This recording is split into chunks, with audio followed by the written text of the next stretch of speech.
on a nervylette. There's no need to repeat all the unimportant legalese. Just fast forward to the part where the prosecution lays out my offenses.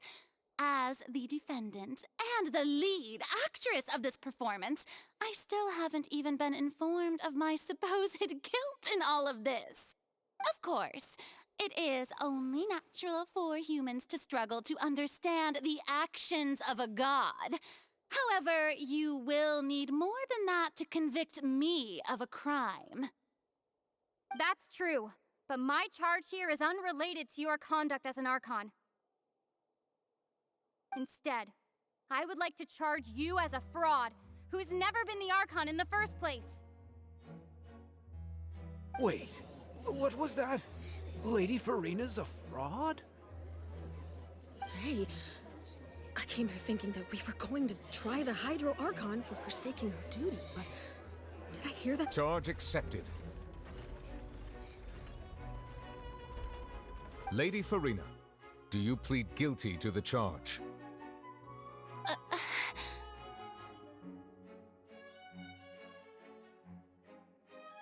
Lady Farina. I plead not guilty. How can I be guilty? There is no way that I, Focalor, otherwise known as Farina de Fontaine, a member of the Seven and the Regina of all waters, kindreds, peoples, and laws of Fontaine, could be anything other than your true Archon. Yeah, even though Lady Farina can be rather eccentric, isn't it going too far to doubt her very identity? Yeah, I've never questioned her identity either. Sure, Lady Farina can be super irresponsible, but what grounds does that prosecutor have to make such a huge claim? I have cause to believe that common sense will prevail in this case. Many of the members of the audience have known me as the Hydro Archon ever since they were born. There would be no fooling their memory. See? Even the Oratrice has decided to show me its favor. Are you sure you want to commit to a charge that will never be upheld?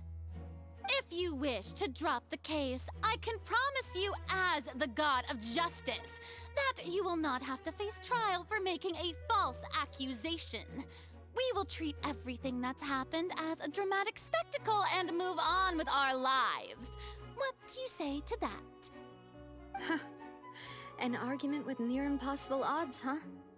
You have to not only refute Farina's claim. Well, I tried to give you the chance to surrender. If you must persist, then let me ask.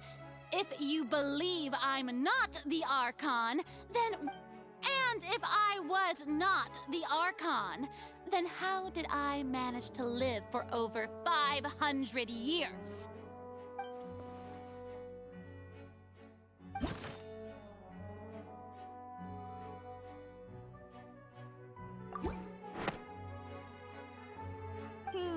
That doesn't sound right.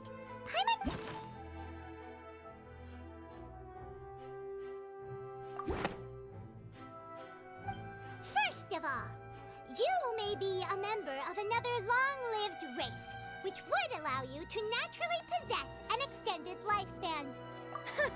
Who gave you that idea? Was it the knave? You'd sink so low as to use a harbinger's words against me. A curse? I once thought it possible that the aura of an Archon might naturally resemble a type of curse. But in light of this claim, perhaps what I sensed was not your divinity, but a curse after all. You sensed it too, huh, Nervalet?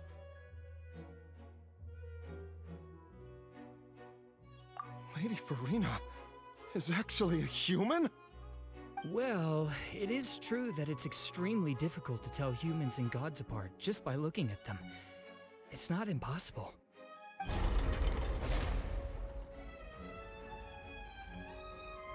Well, don't start celebrating too early now.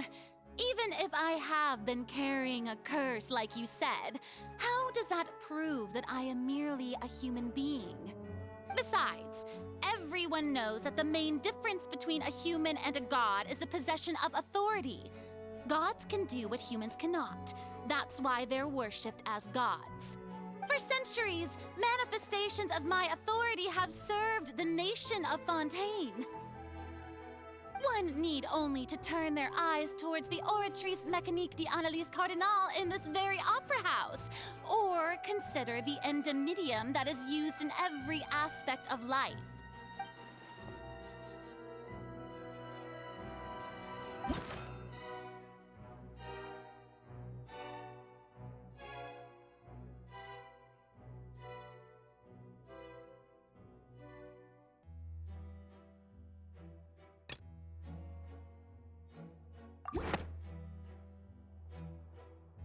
You tried to reference the Oratrice.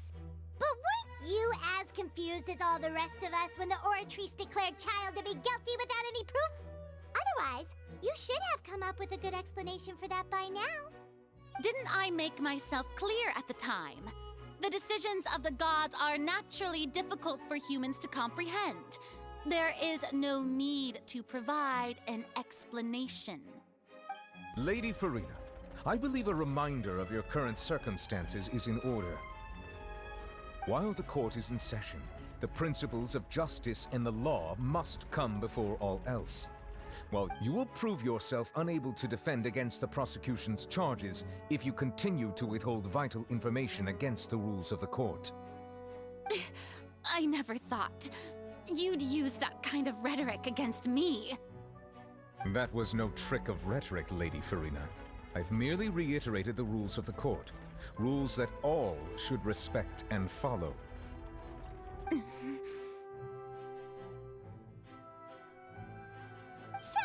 you neither knew why Child was declared guilty, nor did you understand the structure and operations of the Oratrice. Instead of having been created by you, the manifestations of authority you mentioned have been made by the real Hydro Archon, haven't they? The real Hydro Archon? Well, now you're really losing me. It is true that I did not know why the Oratrice gave out a guilty verdict that day.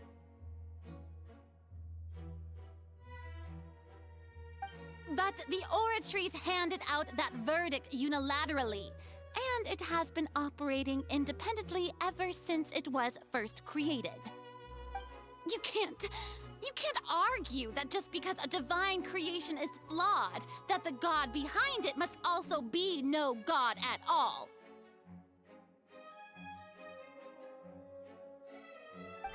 She's still throwing out all kinds of excuses. Seems like she's confident that we won't be able to produce proof that she has no power over the Oratrice. My power as an Archon.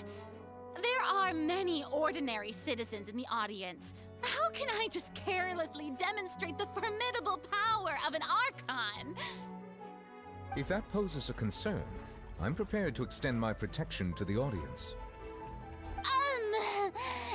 You don't need to go that far.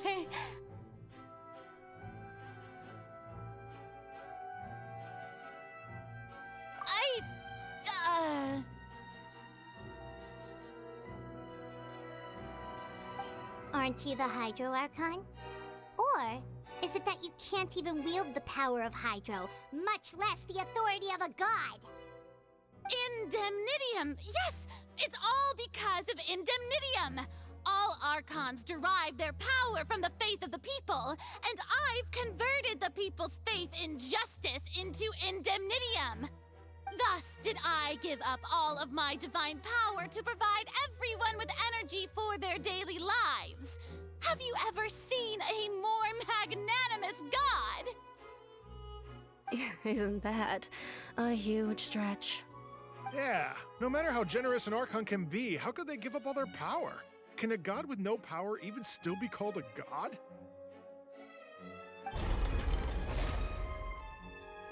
It seems like nobody's buying Farina's excuse. Hey, come now, everyone. Please don't stare at me as if I was a liar. I'm still the same Farina you knew, right? The one that you loved. Shouldn't you want to believe in me? Please? You've got to believe me! If what the prosecutor said is true, she really has committed a grave offense. Did she deceive all of us? And all of our parents and grandparents too? And all of our ancestors? Ever since they were born? Enough! That's enough! Tell me then, if I'm not the real Hydro Archon, then who is? If you have no evidence of another Hydro Archon's existence, nor can you find anyone who can back up their claim to be such, then what grounds have you to say that I'm not actually the real deal? Wow, she came up with yet another argument. How can we refute her now? Seems like she really doesn't want to give up.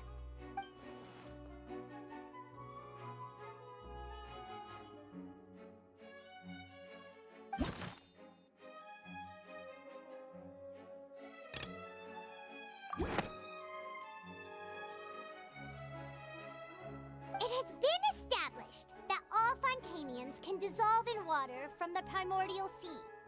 And that means...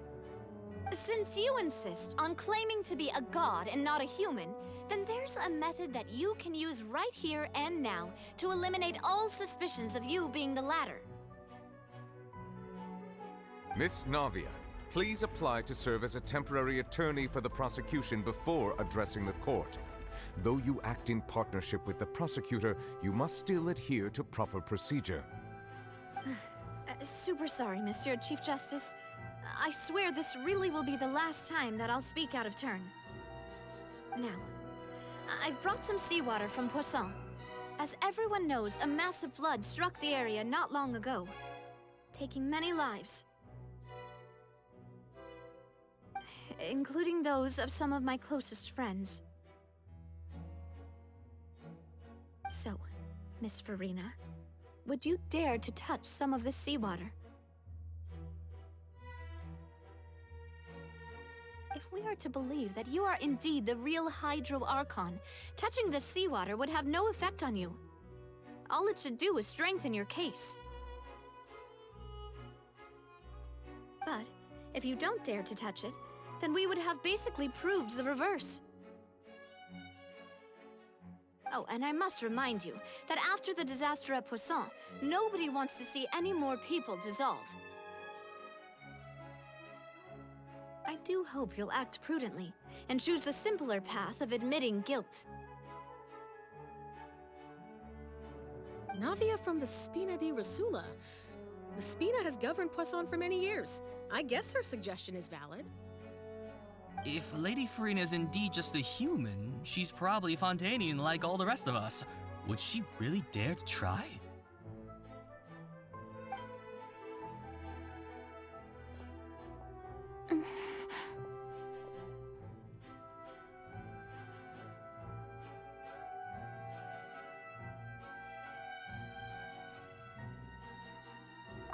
Lady Farina, this test has been unilaterally proposed by the prosecution. As it falls outside the realm of standard court proceedings, you possess the right to decline participation.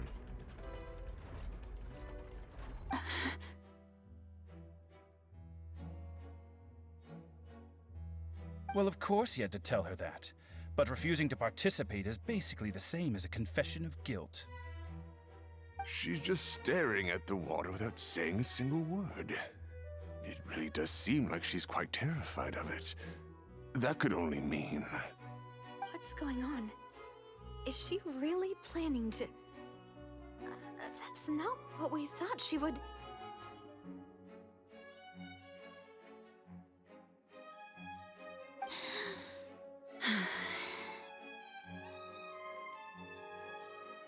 Due to the inherent risk of the test, Lady Farina, you may...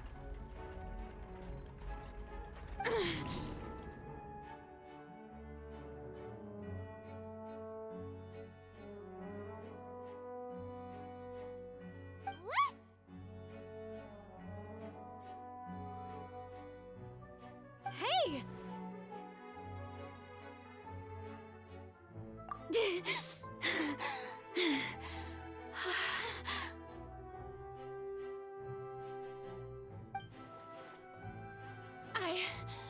fine! Look at me, everyone! My hand is still here! I haven't been dissolved! Will you believe me now? I really am your Archon! I'm nothing like a normal human who would fall apart as soon as they touch this water! Really? Was this not the most obvious thing in the world? Miss Siegewing? If you're present, Miss Siegewing, please come forward and attend to the defendant. Siegewing? Don't be nervous. It'll just take a few seconds. Let me see. That should be enough.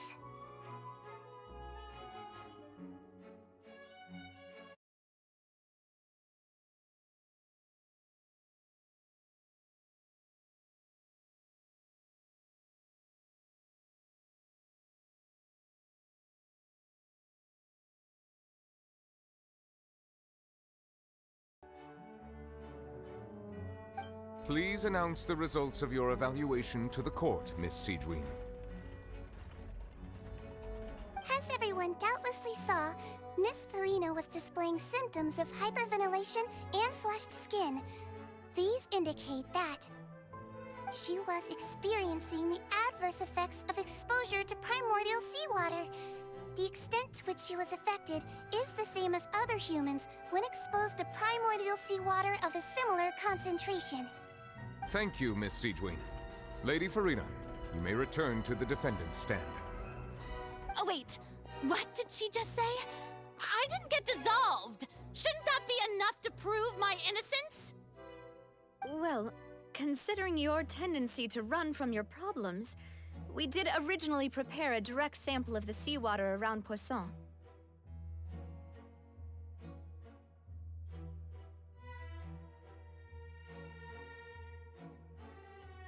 However, after extensive discussion, we exchanged it for a sample that is not concentrated enough to dissolve an actual human.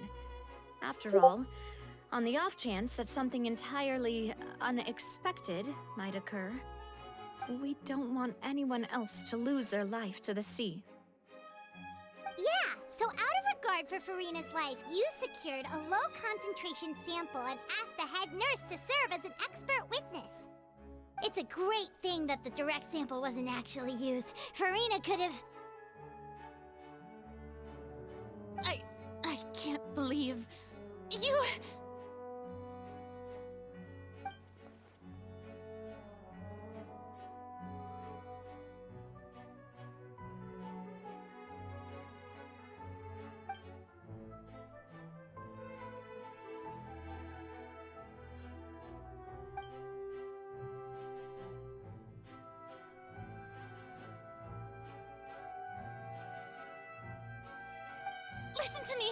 Listen to me, everyone. Please don't give me such cold and disdainful looks. What happened just now didn't prove a single thing. Think about it. How can you conclusively prove that an Archon can't also be affected by the primordial seawater?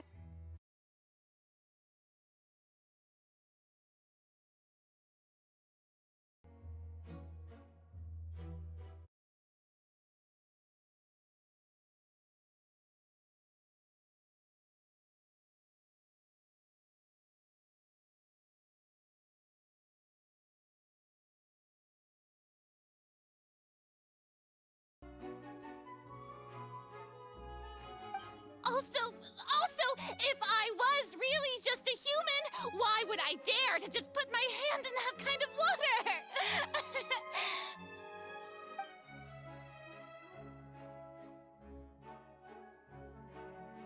Please, everyone, anyone, just listen to me.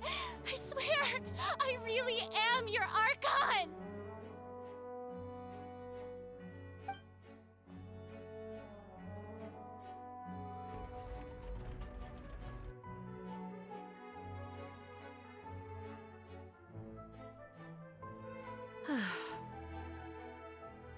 I don't think anything she says at this point will sway anyone.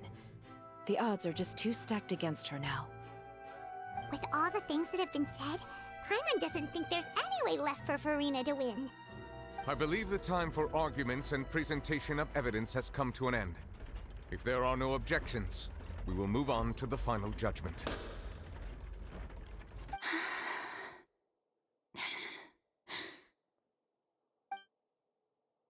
I don't think anything she says at this point will sway anyone. She's too stacked against her now.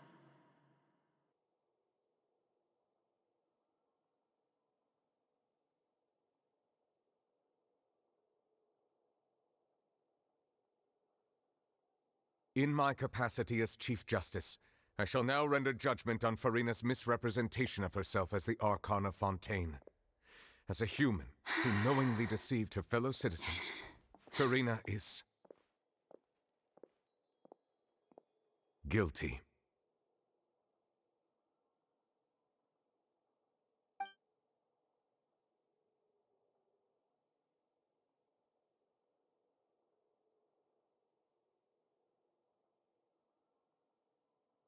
We shall now turn to the Oratrice Mécanique d'Analyse Cardinale to render the final verdict on the charges.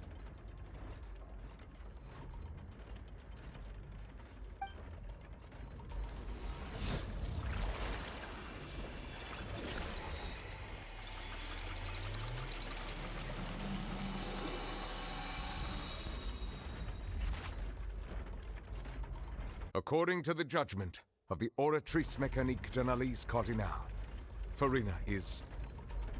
Well,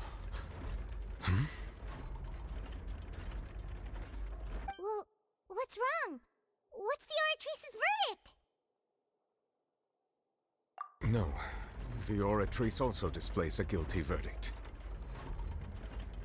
Isn't that correct then? However, the exact wording of the verdict is thus: the Hydro Archon, guilty, to be punished via the death sentence.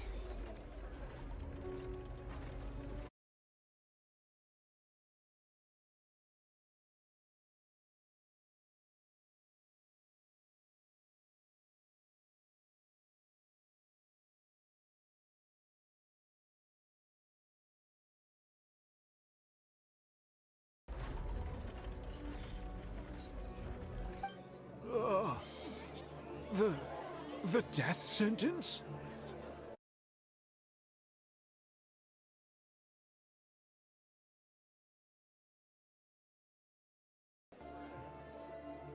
That's actually one of the available sentences? I've always thought that it was just a myth.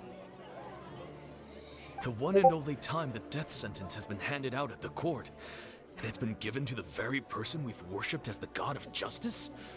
What an unexpected...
Farina's been sentenced to death by the Oratrice?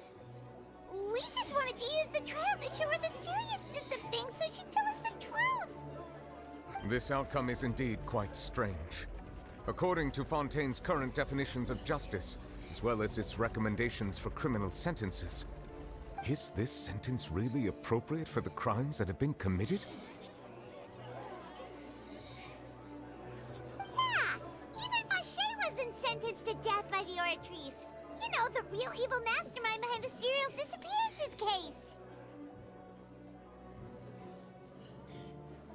Indeed.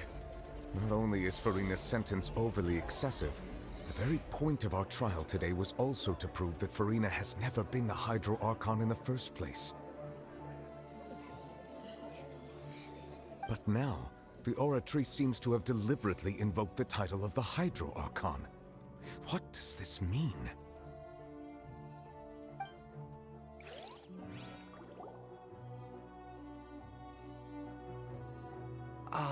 Excuse me, if I may interrupt.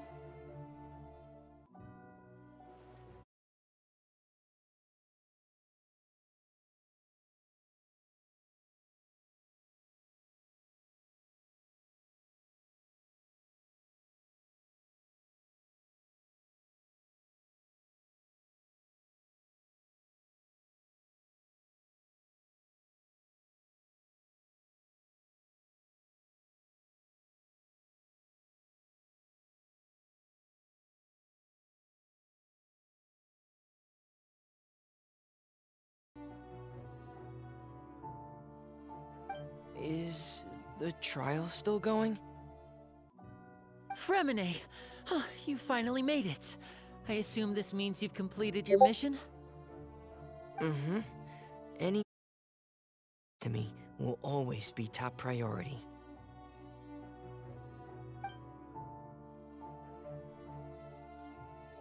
Is that the first prophecy slate?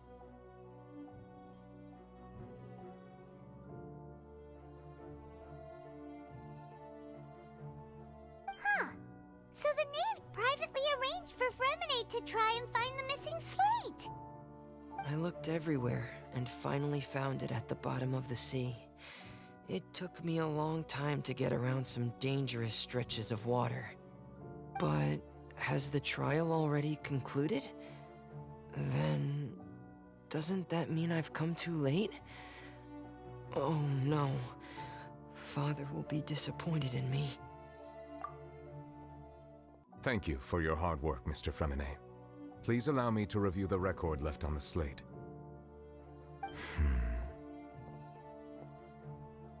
Traveler, I believe that you have already seen the other existing slates, and would like you to come here and confirm their contents.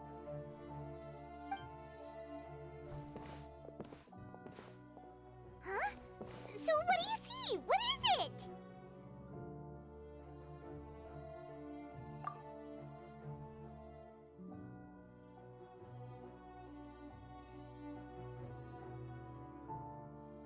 I believe I've now made sense of the Hydro Archon's crime. It has to do with Fontaine's lost history.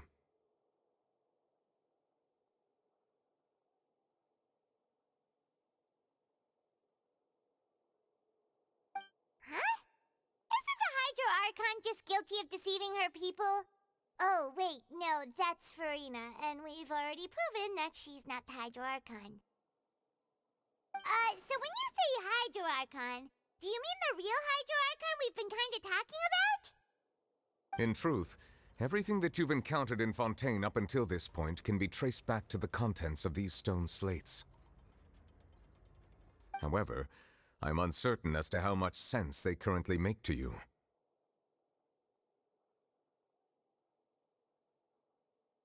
Okay, let's try to recall the contents of the other 3 stone slates. Paimon will do her best to help you remember.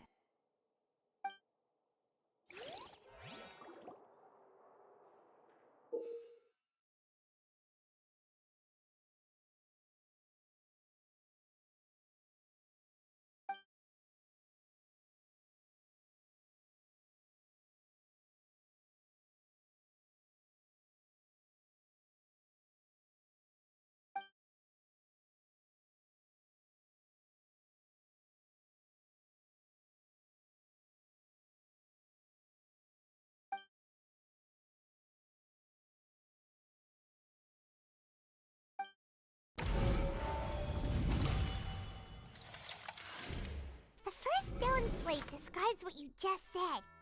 It seems to show the previous Hydro Archon using her divine power, and then the Oceanids turn into humans.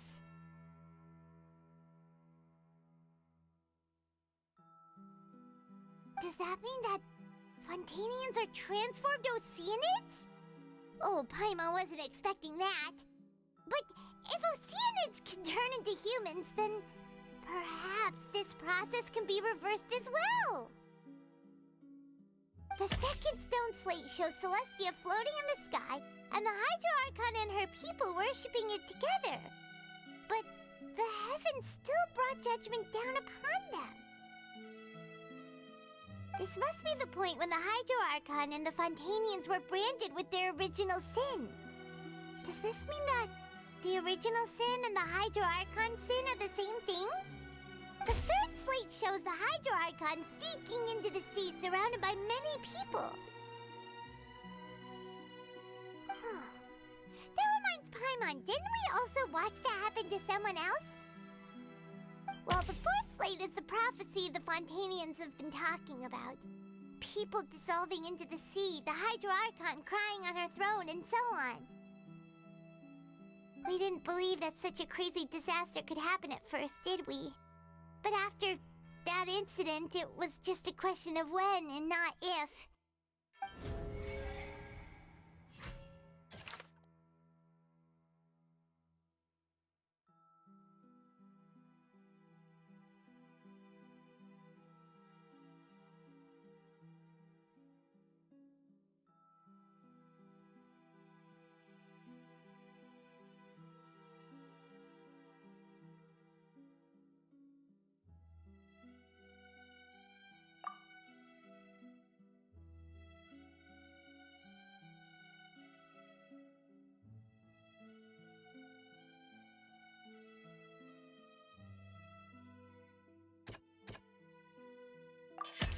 We know from the case of the serial disappearances of young women that Fontanians can be dissolved in primordial seawater. And the first stone slate tells us that long ago, the Hydro Archon used her power to turn Oceanids into humans.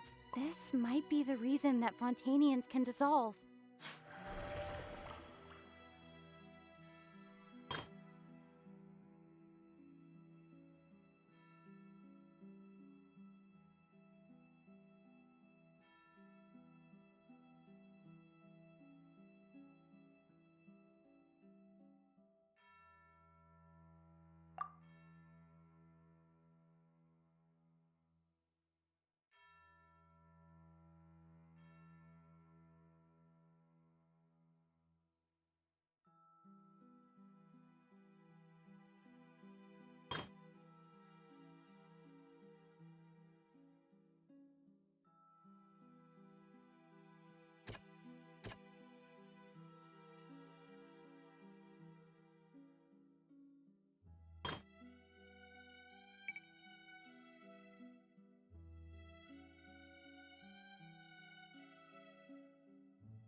That doesn't sound quite...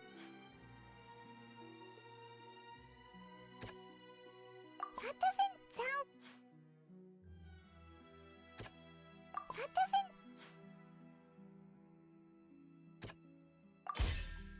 Perhaps what is about to take place has all happened before. The true sin of the Hydro Archon that Nervilette mentioned, and the original sin cast down on the people of Fontaine by Celestia, as recorded on the stone slates.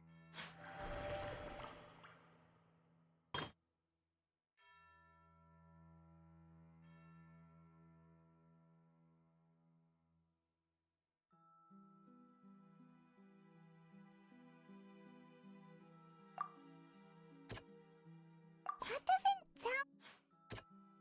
That doesn't sound...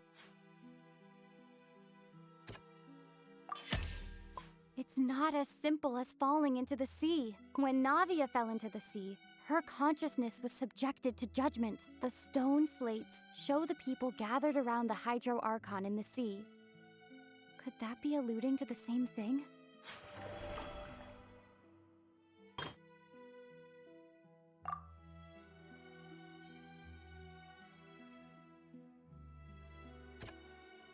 That doesn't sound...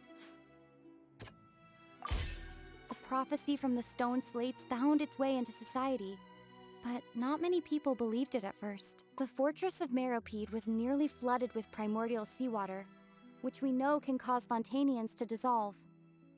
It seems increasingly likely that the prophecy may come true. If we hadn't dealt with it in time, things could have gone very badly. They'll dissolve into the primordial sea but won't cease to exist. Their essence will flow in the seawater, converge, and take the form of an oceanid.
The Hydro Archon was sentenced to death in court, shocking everyone present.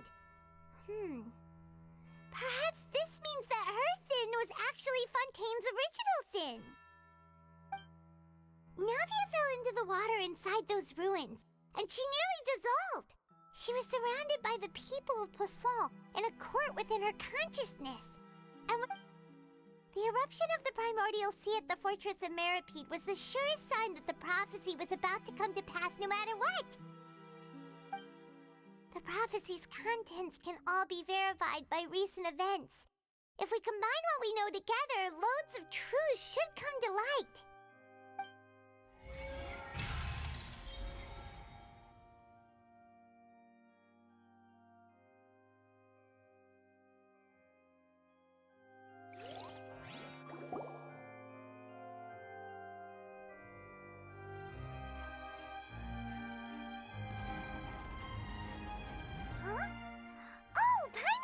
Now, so that's how you can make sense of it.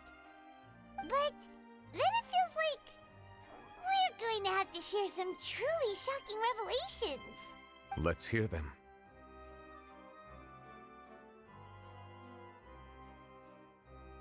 Incredible. Linny, did you hear that?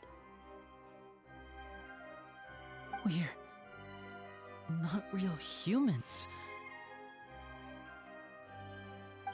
Fontanians were originally created by the late previous Hydro Archon, with oceanids as their basis. The evidence for that can be found in how only Fontanians could dissolve in primordial seawater, and how all the girls Vacher dissolved were also turned into oceanids.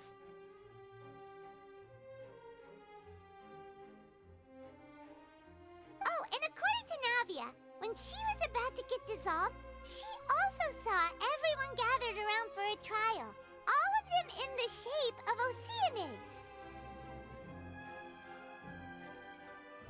Indeed.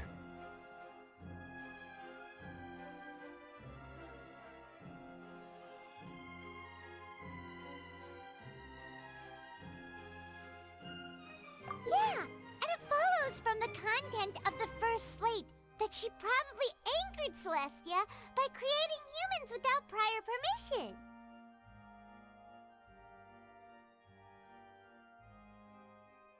That could also explain why the Oratrice judged the Hydro Archon to be guilty. It's to account for that ancient sin. The Hydro Archon's true sin was creating us? And yet, after many hundreds of years, the Hydro Archon's creations have turned around to try to judge the Archon within the Opera Epiclese. The twists of history are often the most unexpected of all. Yeah! Isn't the image here just like when Navia fell into the sea? So wouldn't it be trying to show the image of the Hydro Archon also falling into the sea once the prophecy has been fulfilled in the fourth slate?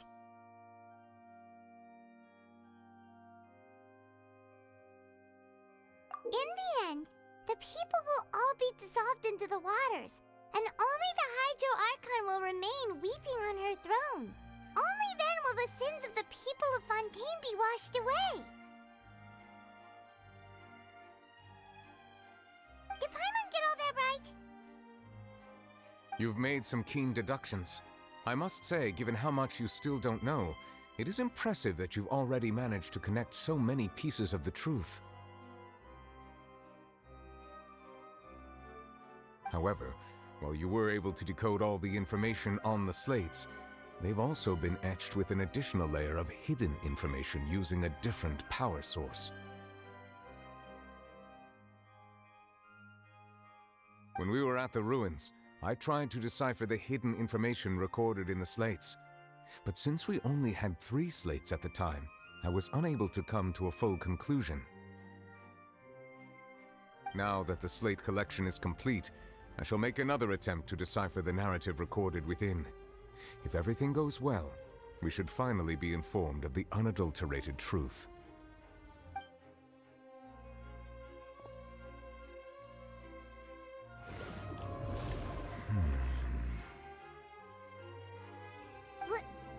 Well? Did you get it? I believe I should share this truth not only with you, but with all the people of Fontaine as well.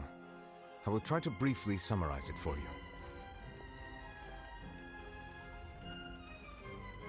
Your hypotheses regarding the origin of Fontainians and the sin of the Hydro Archon were both correct. In the Fontaine of old, the previous Hydro Archon sensed the yearning of her Oceanid familiars for life on land.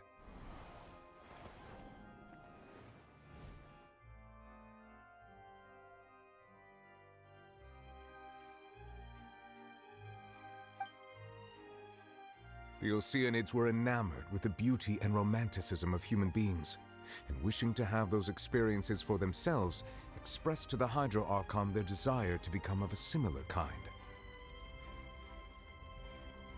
However, even though water as an element is intricately linked with the power of life, the Hydro Archon, as one of the 7, did not possess the authority to create a new form of human life. Not one to give in, she eventually found a way to create permanent humanoid bodies for her familiars by appropriating the power of this planet's primordial sea.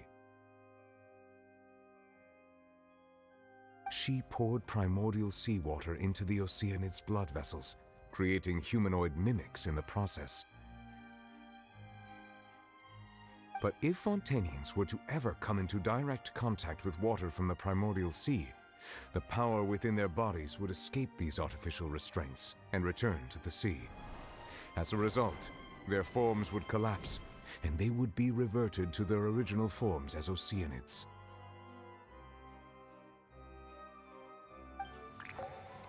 Of course, the Hydro Archon never received permission from the heavenly principles to create a new human race. And thus, the Hydro Archon and all of her creations came to shoulder the original sin of appropriating the power of the primordial sea. That is the true history of how the people of Fontaine first came into being. So we were all Oceanids before we turned into human beings? That's way too much information for me. I think I'm just going to pretend that I never heard a single thing. Wait, but if that's the truth, we can't let the Hydro Archon be sentenced to death. After all, her only sin was creating us. This really might be too much information for your regular Fontainian, but it does answer a lot of our questions. Alas, your hypothesis regarding the 3rd and 4th stone slates was inaccurate. The slates' respective positions are, in fact, correct.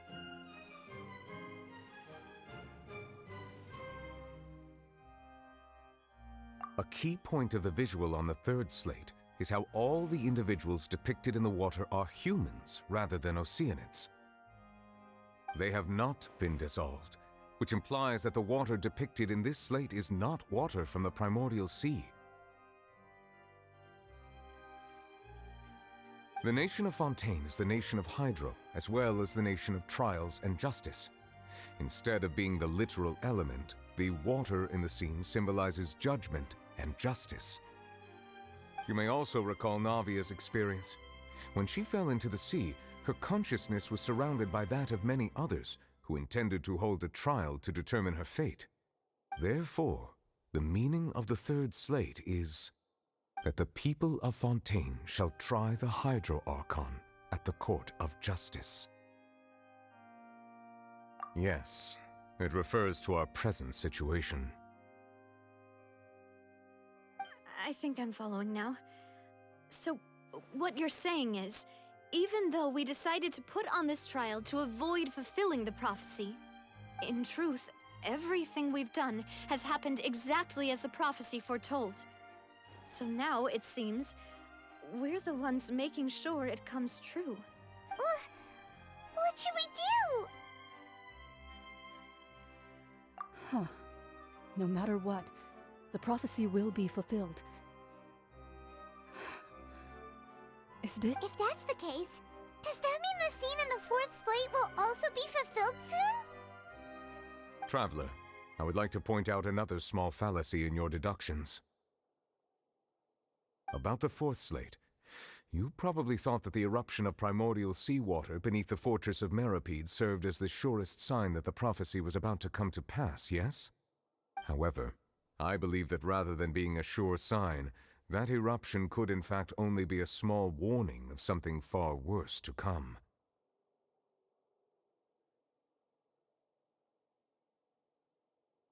As for the root cause of the catastrophe, I believe you've already encountered it once before.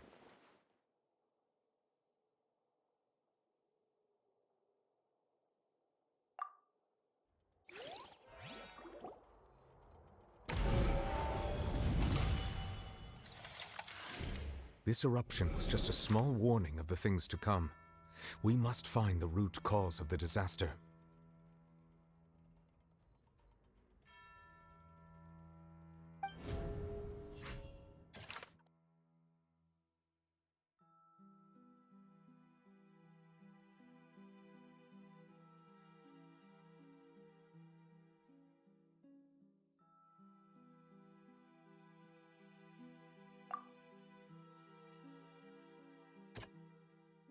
That doesn't sound...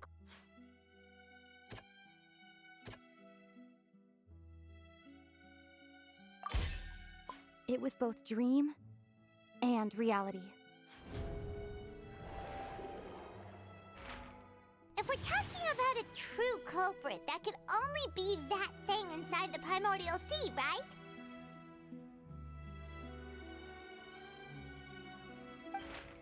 The truth, the original sin, the trial, and the root cause of the disaster.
Was that the huge whale you saw in your dream? So we've met it at last. I understand very well why it has chosen to make an appearance here. That whale does not belong to Tevat. It is a monster that has traversed the stars, weeping all the while.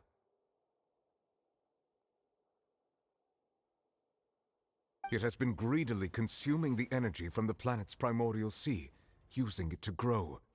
That is the main cause for the rising sea levels. And once it has finished consuming all of the energy contained within the sea, its next step will be... You said that when the Hydro Archon first created Fontanians out of Oceanids, she filled their blood vessels with primordial seawater. Precisely. That whale finds the blood of Fontanians nigh impossible to resist. Therefore, when it left the primordial sea, it decided to make its next stop a packed opera house full of food. Food in the form of Fontanians. We just barely managed to push it back, right? In that case, won't it come back to target the people again once it's managed to recover its strength? That is correct. Indeed, it is more accurate to say that we should thank that Harbinger for buying us some time. Without him, the whale would have likely come onto land far sooner. From the way he looked, he must have been fighting the creature for quite a long time. That battle maniac. We've always known that he had a special connection with that whale, but we definitely didn't expect it to help us out like this. Anyway, now that we know that this whale is the actual cause of the disaster recorded in the prophecy, all we need to do to stop the prophecy would be to find a way to beat it up, right? It is too late. It had already absorbed too much of the primordial sea's energy before we could notice it. At this point, it has become practically integrated with the sea itself. Even if the entirety of Tevat were to be destroyed, it could still survive and swim off towards some other world. That's not something I will accept. We've already done everything we can, and we even found the true culprit.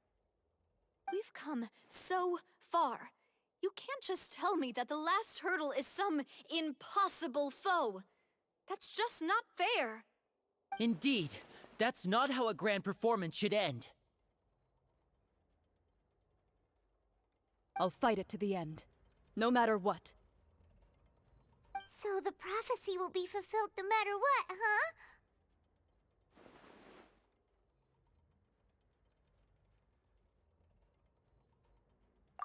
The prophecy.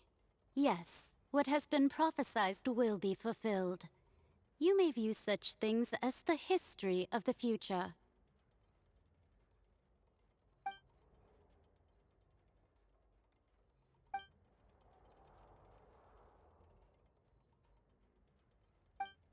Just as prophecies are usually only the future as seen from the perspectives of the gods, could things be happening in hidden corners where the gods' gaze does not fall? Ultimately, fate shall serve as your only guide, no matter what will happen in Tevat's future.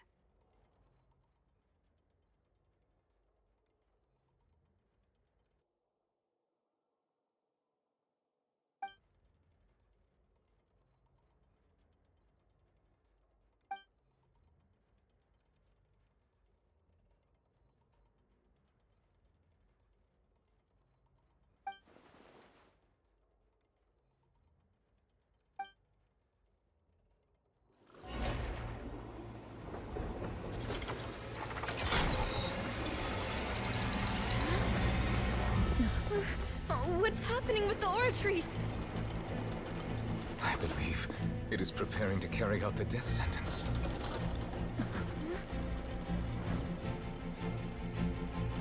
Farina!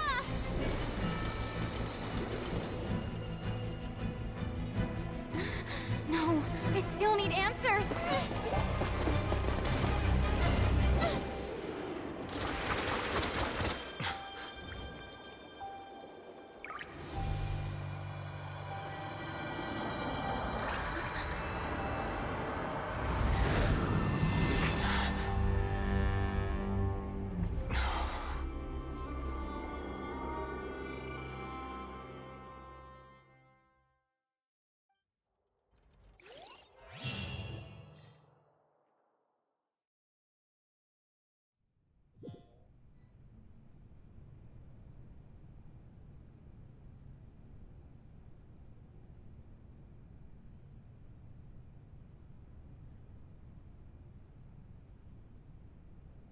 You...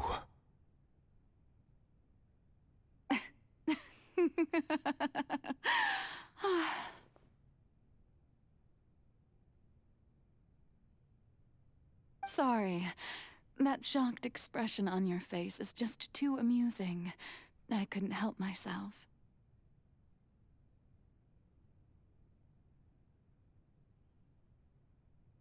You are not Farina. Who are you? Ah, the sweet sound of bewilderment. Marvelous. A sure sign that my attempt to deceive everyone was a resounding success. But to answer your question, I am Focalor. You know, the god.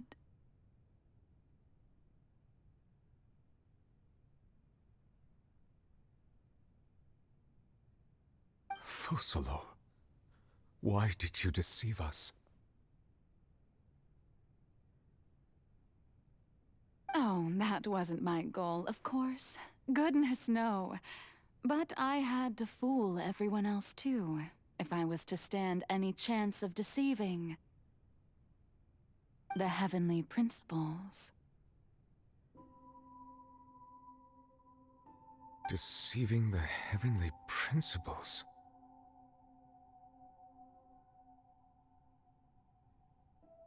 It's all because of that pernicious prophecy. Dreadful, wasn't it? Everyone doomed to dissolve. Fontaine condemned to be flooded.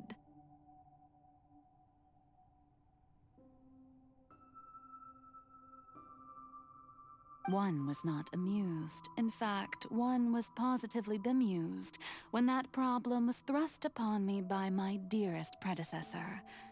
That's the former Hydro Archon Egeria for the uninitiated. It hardly gets more disastrous than a preordained national catastrophe, now does it?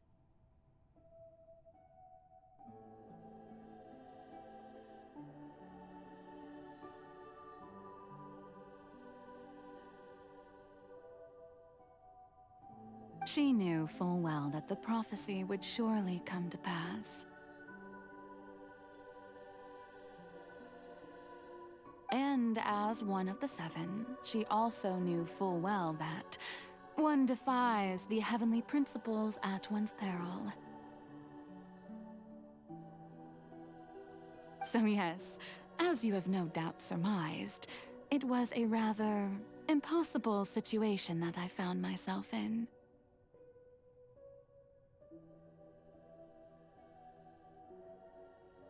I spent a terribly long time mulling it over, alone on the ocean floor.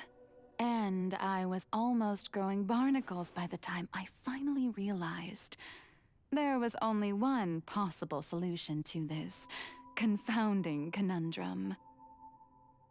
I had to outwit the heavenly principles, allow the prophecy to be fulfilled, ostensibly at least, while saving everyone at the same time.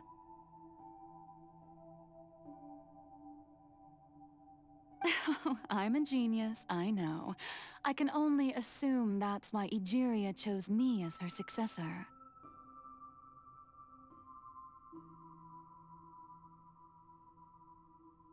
Although, looking back now, it was hardly the inheritance one dreams of.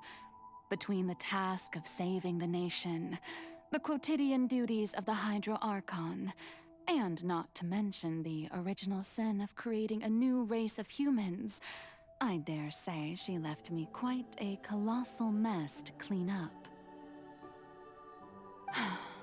But one can only play the hand one is dealt. I did not choose this, any more than I chose to be one of her Oceanid familiars.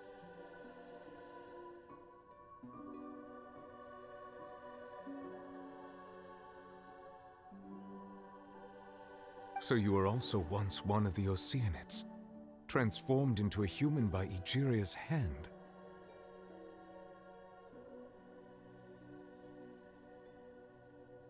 Yes, I was.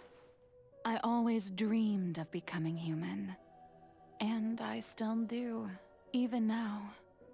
In my eyes, To be human is to be part of the greatest opera ever known. After becoming a god, I separated my divinity from my body and spirit, leaving behind only a self that was as naive and bewildered as my past self on her first day as a human being.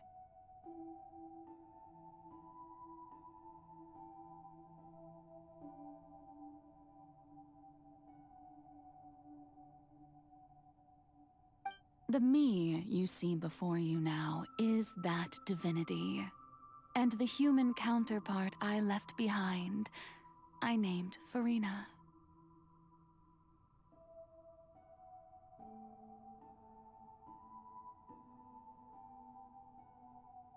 She could feel joy, sorrow, and everything in between.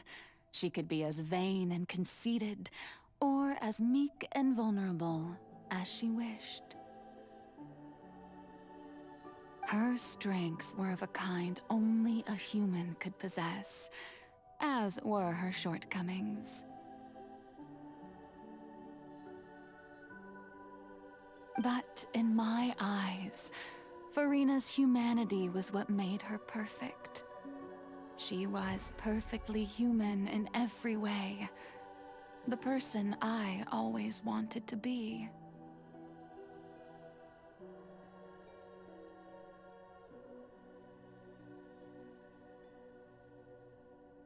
Anyway, so then I cursed her.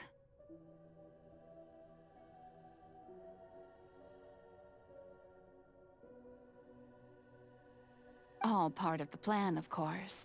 The plan to deceive the heavenly principles.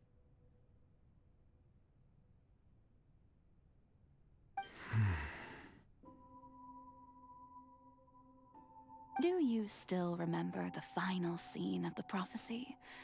The Hydra Archon alone, weeping on her throne.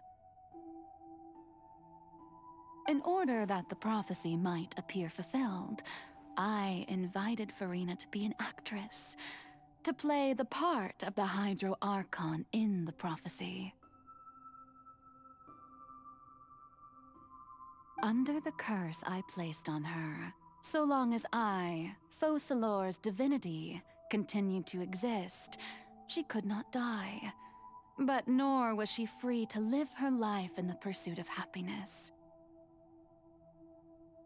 Instead, she was forced to take the stage in the opera house, to embrace the role of leading lady, to forever play the part of the god from the prophecy, all to create a deceitful appearance of that prophecy coming to pass.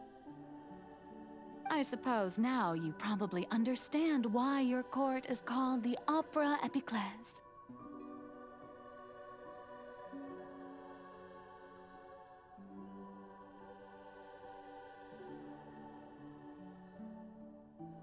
But Farina is only human, isn't she?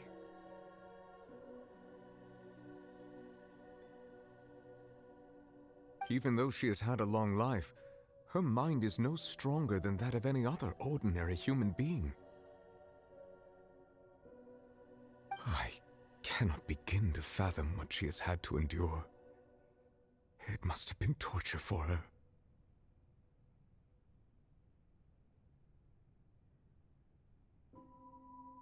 It has indeed. And although she is, in a sense, me in human form, I most definitely owe her an apology for it.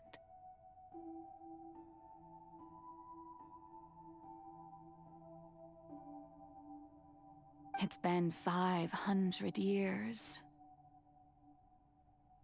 And all along, she's been playing her part in the most unimaginably long, unbearably lonely, and agonizingly painful opera of all time.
permitted you to come onto the stage. Now, I understand your admiration for my august self, but I must ask you to keep to the rules. All right. It is not my intent to reprimand you. There is no need to state your name. Just be off with you. Do not distract me from my performance.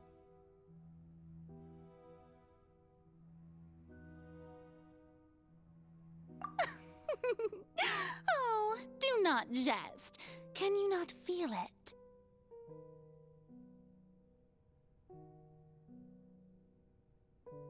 I am Focalor. The eyes of countless Fontanians are upon me. I must, at all times, display the utmost elegance and nobility.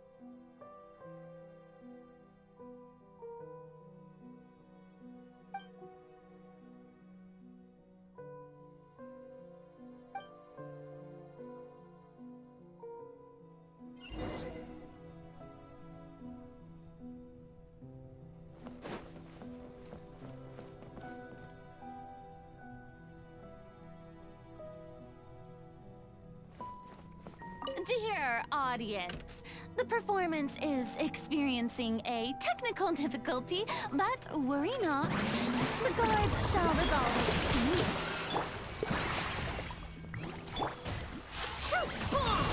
Smile! Take flight!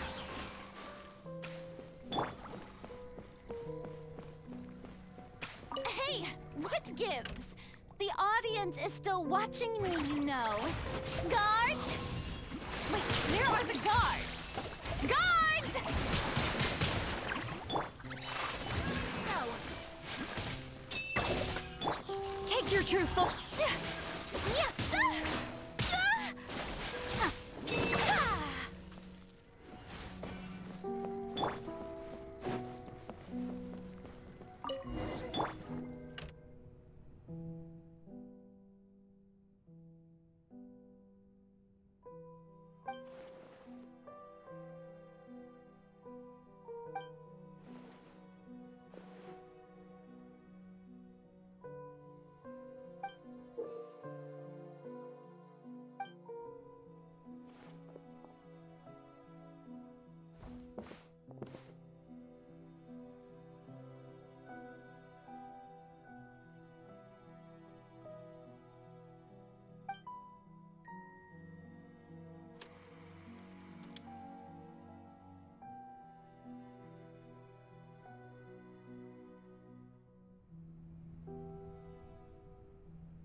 Farina.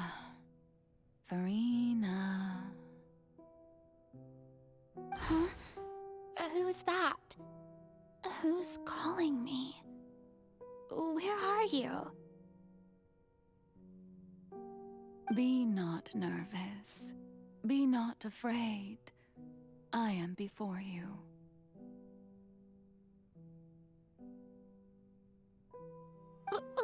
Wait a moment. You're mirror me? How can this be?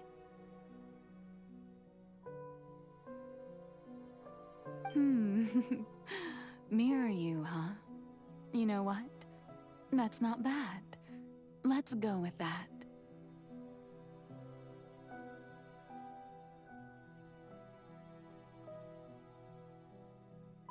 Mirror me. What do you wish to say? The prophecy. Have you heard of it? What prophecy? Wait. I know. I think. I don't know why, but it's in my head somehow. The people will all be dissolved into the waters, and only the Hydro Archon will remain, weeping on her throne. Only then will the sins of the people of Fontaine be washed away. Oh, very good. You know it well. What's going on?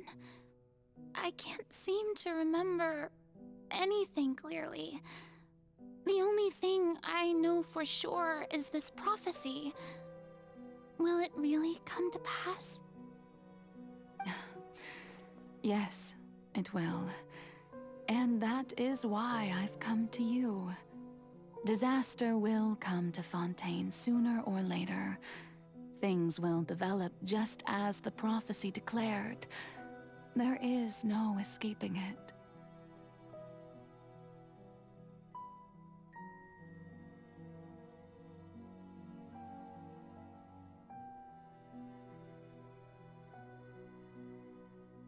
But doesn't that mean everyone will die?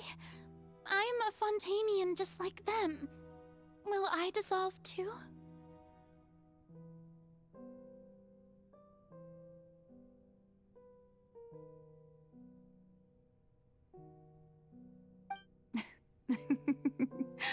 Oh, don't worry. Magical meetings exist in this world precisely to give people a chance to turn things around. It is the reason why you met me today.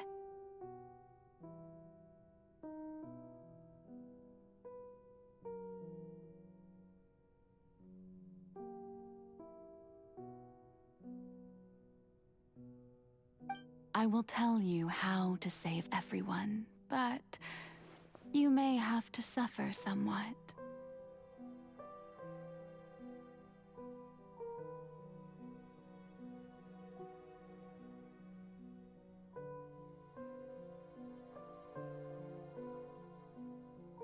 Oh, so there's still hope after all.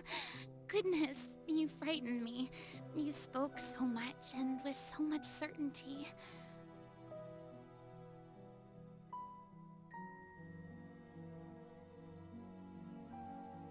As for the suffering, well, I will admit that the first thing that came to mind was, why do I have to be the one to suffer? But if the prophecy will come true, I'll also die anyway, right? So if I've already met you as my magical meeting in this world,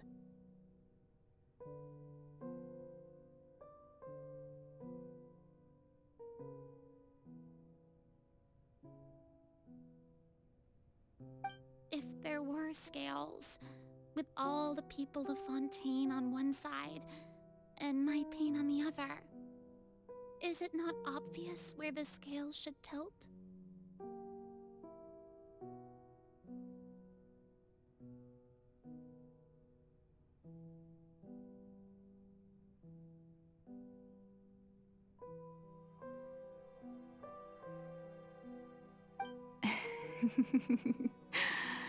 You truly are the perfect human, my ideal.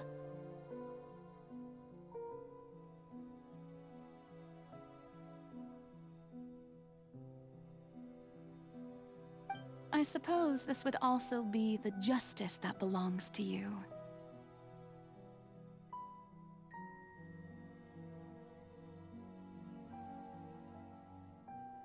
Huh?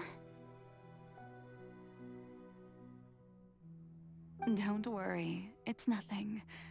Listen well. Fontaine has just lost its Hydro Archon. I need you to play a role, that of the new Archon.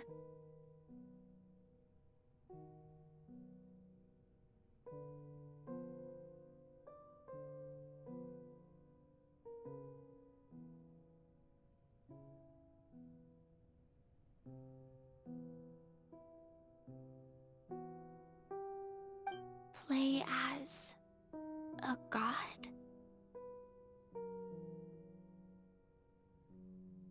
That's right. You must begin a never-ending masquerade. You must never let anyone suspect your identity.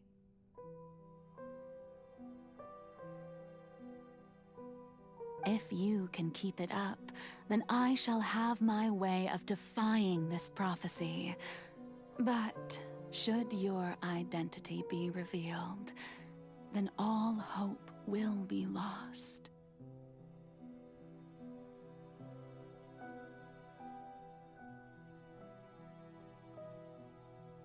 But how will I do this? A human assuming the role of a god without being exposed.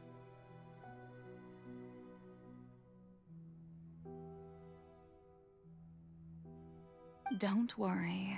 What you must do is not to turn yourself into a real god. You simply need to play the role of a god as humans imagine them to be. Being a human yourself, I'm sure you already know what such an entity would be like.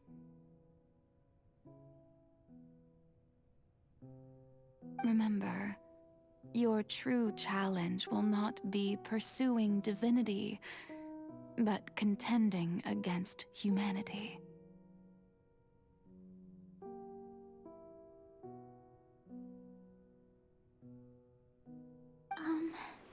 I'm still not sure I understand, but I'll try. I'll try to do this.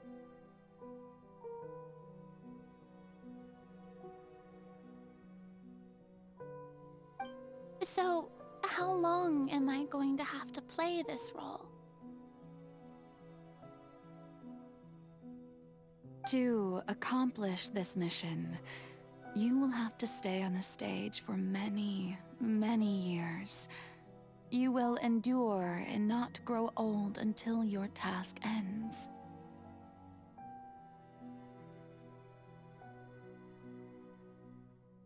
But I promise you, all will eventually end in a magnificent and dramatic trial, and everyone will be saved. A trial, huh? How exciting. I'll be looking forward to it.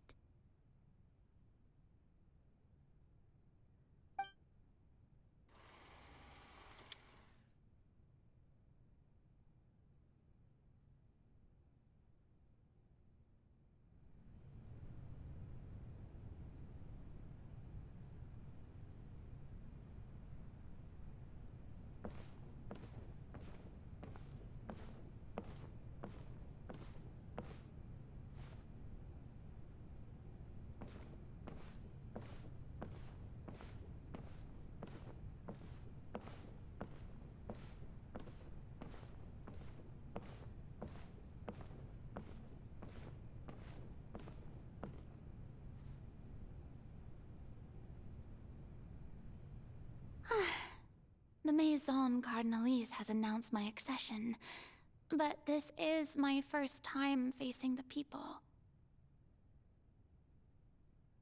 What should I say to most appear like a god? To be honest, I still don't know. Perhaps I should first try to act natural. Ladies and gentlemen, good evening, and welcome to the Opera Epiclese. I'm sure you've all heard about how I have taken on the role of Hydro Archon. Indeed, I am Verena de Fontaine, your new Archon. In truth, I know little about becoming a nation's new god, but it will be my honor to guide you all.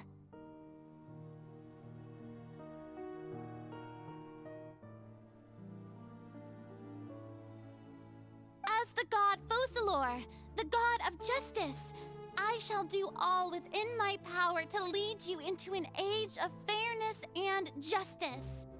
Once again, thank you all for coming. If you should have any questions or suggestions, please send them to the Maison Cardinalise. The future of Fontaine will require us to work together, after all. This should do it.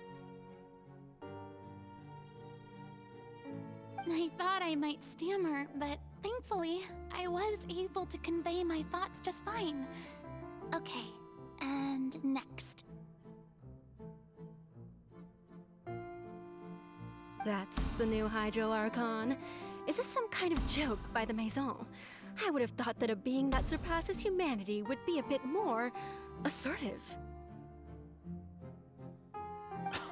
Hey, did you hear that?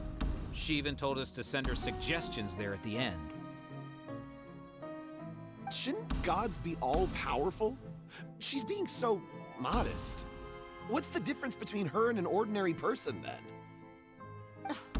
If you ask me, perhaps the succession didn't actually happen. She might just be a Maison-back puppet. Wait, what's going on? Why is everyone suspecting me of being a fake? Oh, this is bad.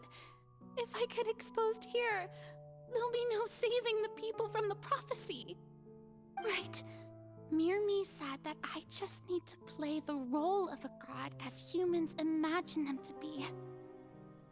Calm down, Furina. Think. What do the people want? How would they imagine a god to speak and act? Assertive, with a strong sense of presence. One who can dispel all doubt. That is the character I'm fated to play.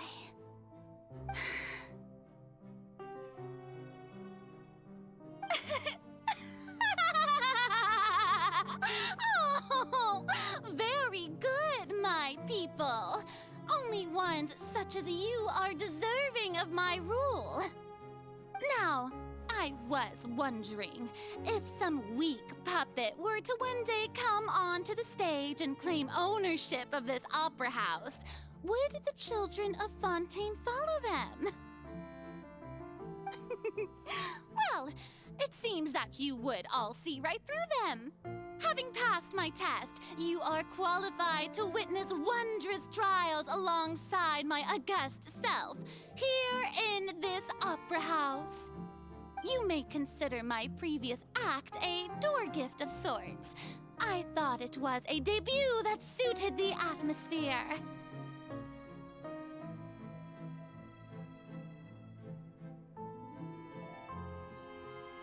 Now then, let us be reintroduced. Ah, so that was just a performance. How could I have forgotten that we were inside an opera house? Her personality. It's quite shocking, to be honest, but I suppose it's a better look than before. Such a fascinating and bold deity. How wonderful! Our future may yet be bright after all. It seems I've turned them around. Best follow this flow and restart my accession speech. My dear people, whether you acknowledge me or not, whether you trust me or nay, I say to you, keep faith in your ardor for justice. We have heard it said that this nation's sins can no longer be washed away. Well, I say that justice is most fragrant when it blooms amid sin. No, this won't work. They'll suspect me again. I must play the role that they want me to play. The scales of justice should not weigh heavy in the hands of its god.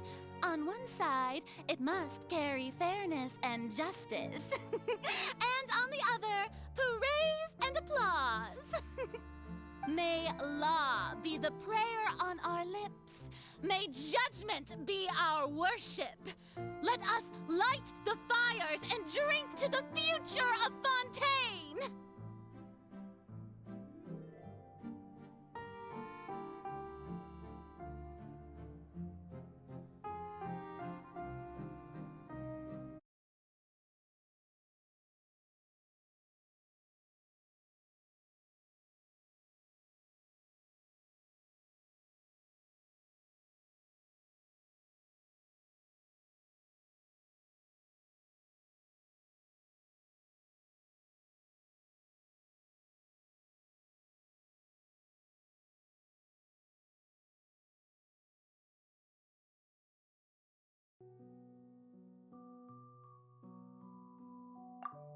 There is no trouble in this world that justice cannot solve.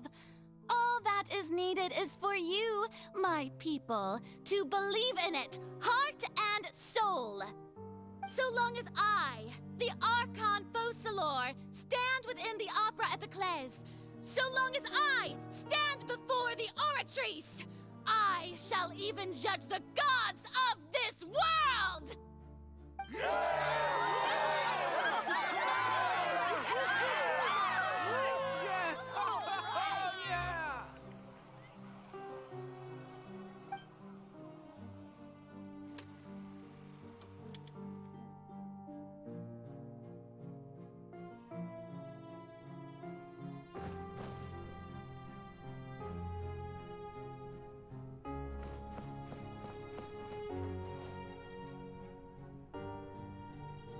Lady Farina, here are today's case reports, as well as a summary of the follow-up for your perusal.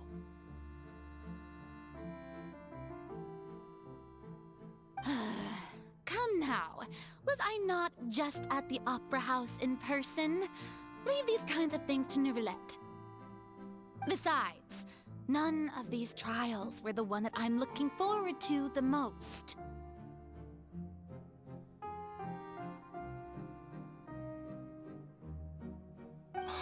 If I may be so impertinent, what kind of trial are you truly looking forward to? A magnificent, dramatic, and wondrous trial. A trial to end all things. How could you hope to understand? That's true. I fear I lack the ability to grasp your divine thought, Lady Archon. No need for fright, and do not take what I said before too seriously. Go now, do your duties. The trial I await. It will come one day.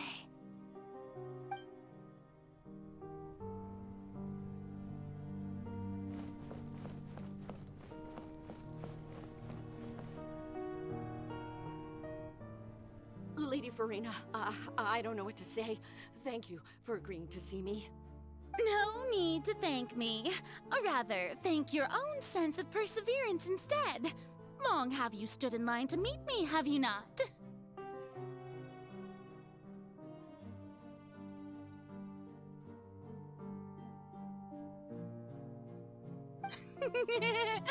Oh, I'm afraid that's just an inevitable consequence of my divine charm.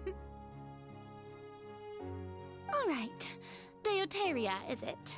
How is your son's illness? You remembered me, and you knew of my family, too. He is doing much better now. In fact, he is far more of an ardent believer than I. He was the one who forced me to seek an audience with you, and to bring your words back to him. Oh, good. Very good. If this should happen again in the future, please do not hesitate to come and tell me. Going down to citizens' homes every so often, while not usual practice, should serve as a fine change of pace. You're such a gentle and wise god. Thank you once again, on behalf of my son.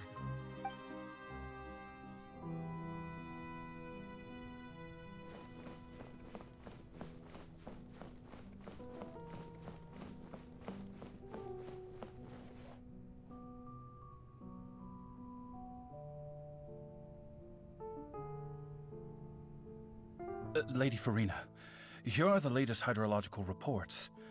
As for the specific parameters you asked to take note of, I'm afraid things still don't look good. I see. It's as I thought, then. As your god, I did already expect this, but I wanted to see how far your human wisdom would allow you to analyze it.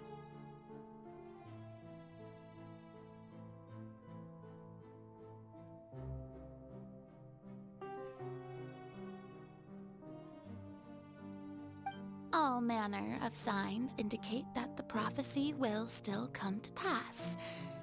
Forget it. That's not something you need to worry about right now. Well, as I understand it, The Fontaine Research Institute is also trying to find a way to counter the rising water levels. Really? Have they found anything? I'm afraid that they haven't found any effective solution thus far. Oh, is that so? Well, no wonder. This issue has reached the realm of the gods, after all. Still, their spirit is praiseworthy.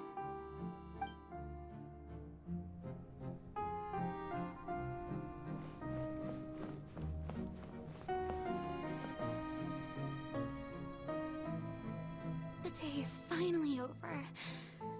I haven't had a moment to breathe this whole time. But it's good to see that everything's getting on track. There are no longer any voices of suspicion. Maybe this is fine. I just need to keep going, and everyone will be saved.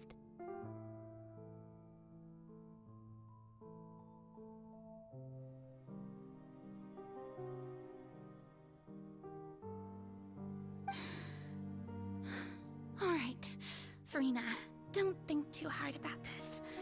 You need rest. Tomorrow's a new day.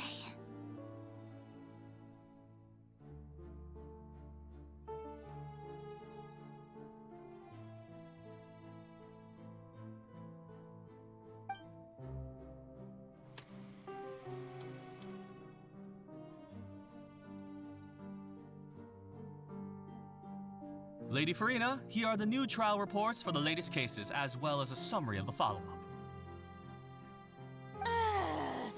There'll be no need for that. I've seen them already.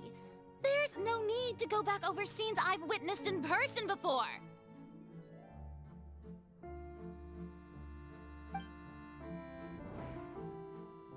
Lady Farina, I've waited so long for this chance to see you in this manner. Indeed, my dear, loyal citizen. This joyous moment is an honor for us both.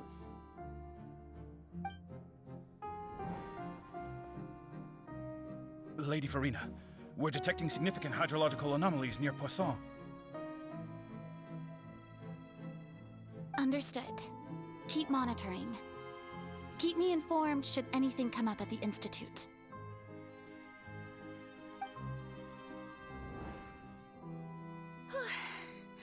I don't think I let anything slip today. I must show the people that there is nothing to worry about. I just don't know when these days will end.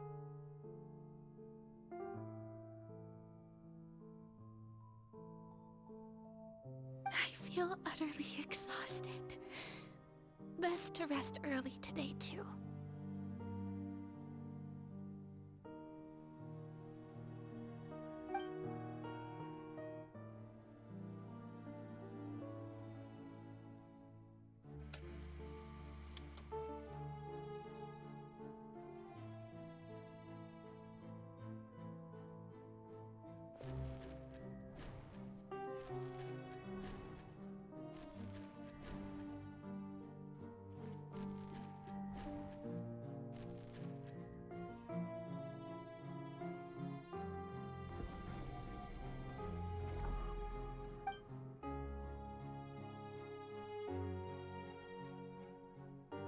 Lady Farina, it's like a dream being able to speak with you up close like this. I've heard that the first member of our family who was honored to receive an audience with you was Madame Dioteria, almost 20 generations ago.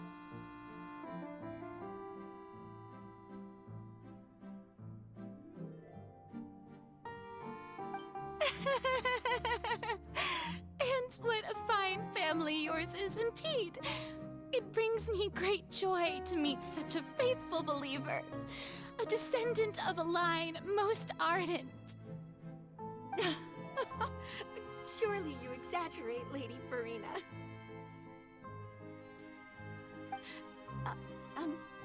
My lady? What is it? good citizen. Are you crying?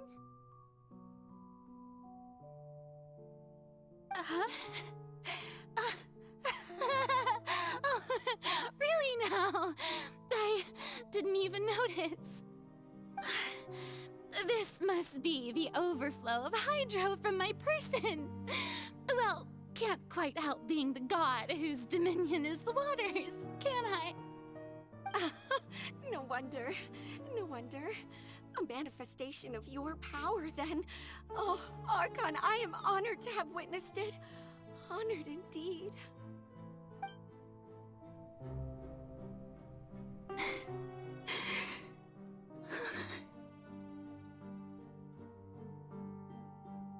So interminable.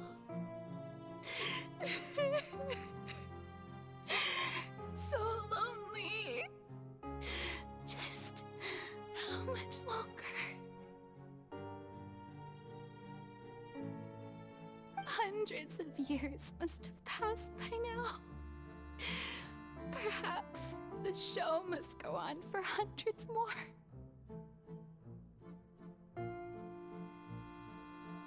I never imagined that it would hurt so much.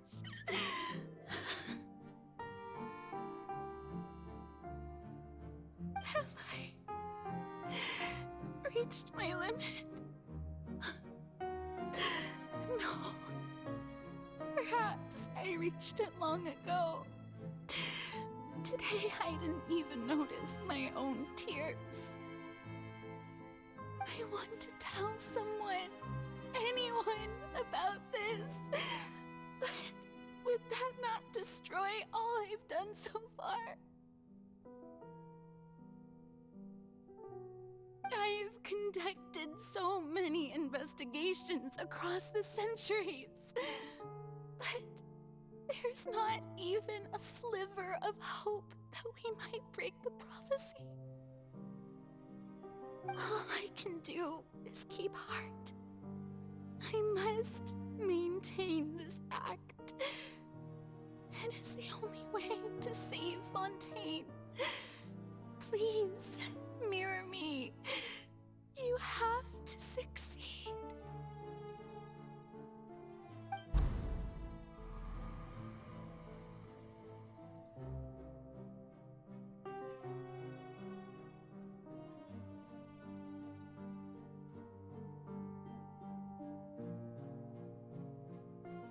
Farina, you don't have to shoulder this burden alone. Although I don't know what you might be keeping from everyone, your people are more than willing to share your burden with you.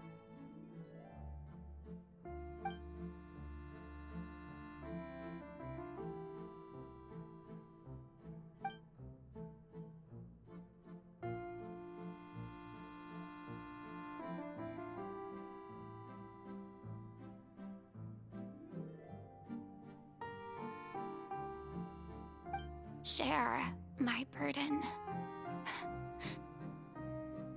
That's impossible. It was fated right from the start that this would be my duty alone. But even if your burden doesn't need to be shared, you can still choose to confide in someone. Just share it with me. I'm what you'd call a witness. A witness? Yes, I've heard that you came to Tevat from beyond the stars, yes. In other words, you never belonged here. And if Tevat is, in its entirety, a show on a stage, then you're just a spectator, aren't you? If that's the case... She's right. I could confide in her, couldn't I? But if things don't play out as expected, the people of Fontaine will be the ones to pay the price. No, Farina. You shouldn't be selfish.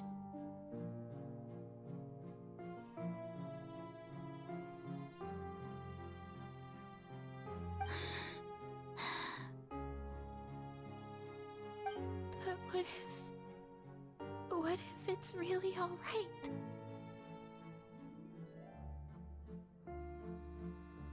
Farina, you've worked so hard for so long. Surely it would be okay to put yourself first for once. Just this once. Is it such an outrageous thing to do anyway? To find someone in whom you can confide your frustrations and sorrows? Surely it could not hurt. If you let this opportunity slip through your fingers, it might never come by again. Think about it long and hard.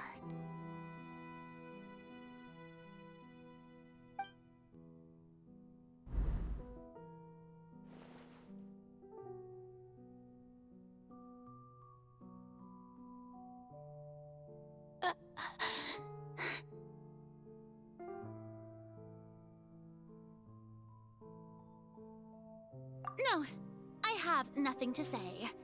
I am Farina, the Archon of Fontaine. Everything will surely get better.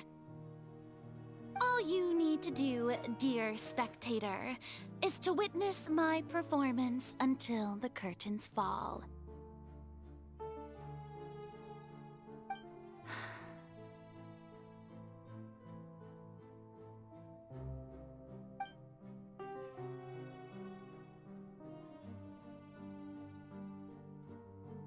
Fine.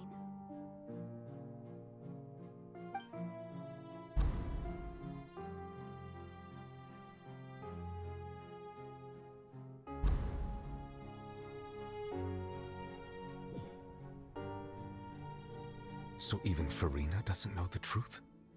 You've never once let her in on the full plan?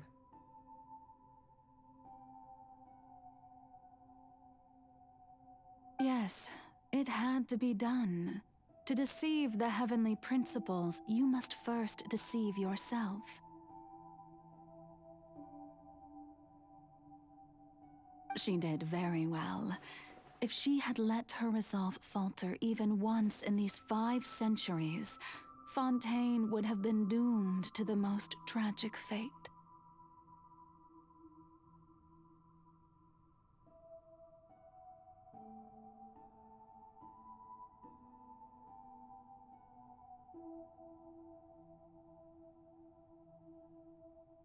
It seems that trusting humanity was the right decision after all.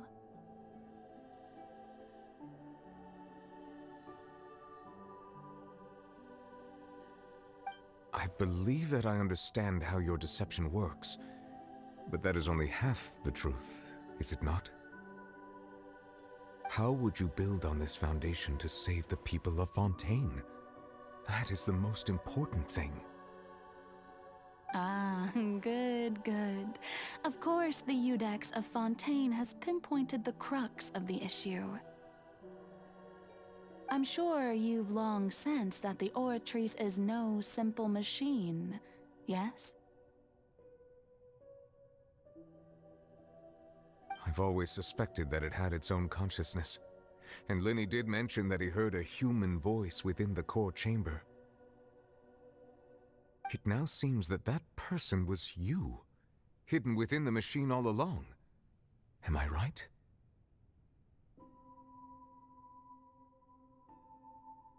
And then I became one with the Oratrice, taking Fontaine's gnosis with me. Yes, it would seem so, wouldn't it?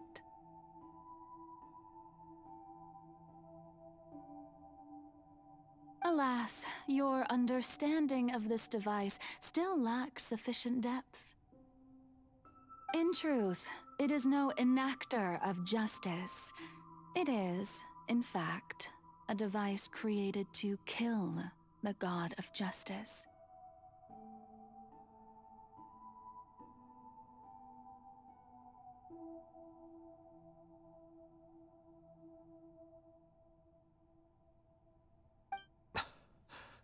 I beg your pardon? Oh, you have it. And to be more precise, not only will the Oratrice take down the God of Justice, it will also take down the divine throne upon which she has been placed. I mean, did you think I would be the sort to enjoy peaceful repose while Farina suffered?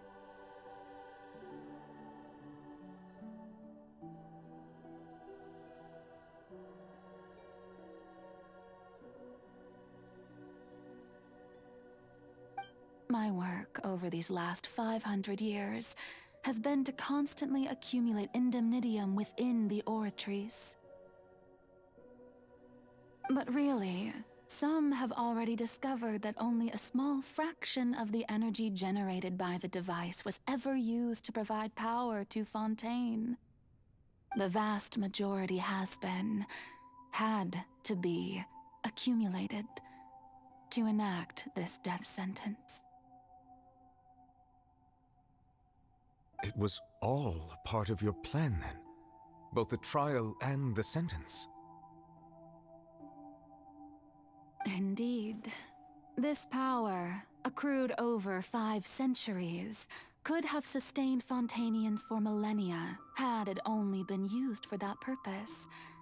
Almost all of it has now been stored within the Oratrice.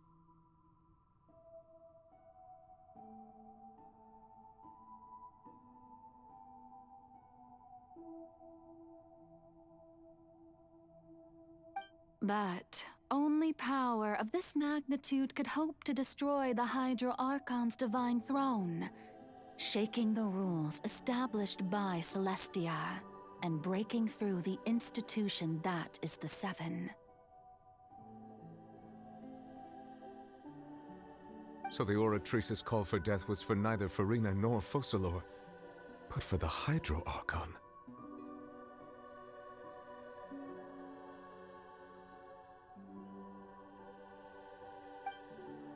The destruction of that divine throne.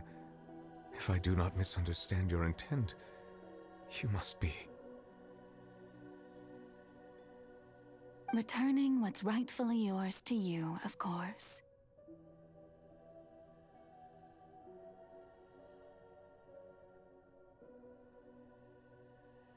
In other words, this was all done to return the authority of the Hydro Archon to the Hydro Dragon of this planet.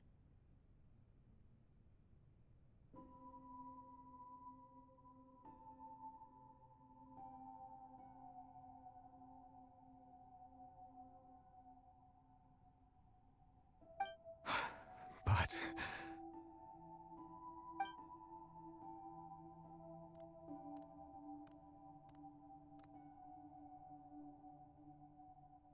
Oh, what? Getting sad again, are we? The authority of the ancient dragons shall soon be yours once more, O Hydro Dragon Sovereign. And this is the face you make.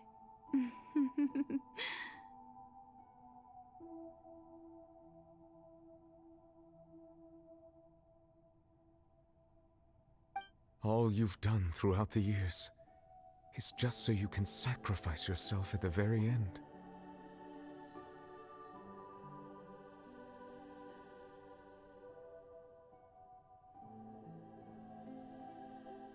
I've never quite seen it that way, you know.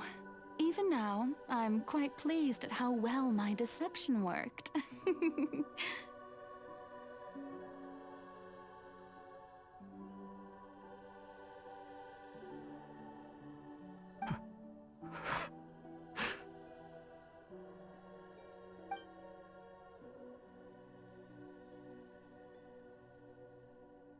Hydro Dragon, don't cry.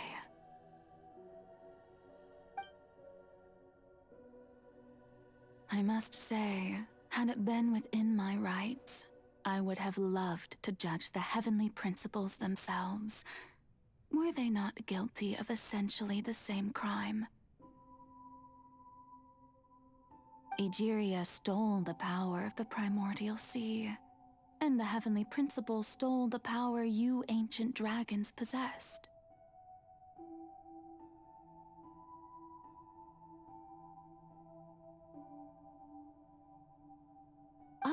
for my part, am the god of justice. And is it not just that your original powers should be returned to you? Speaking of justice, I have always believed that justice lies in the process of pursuing human existence itself.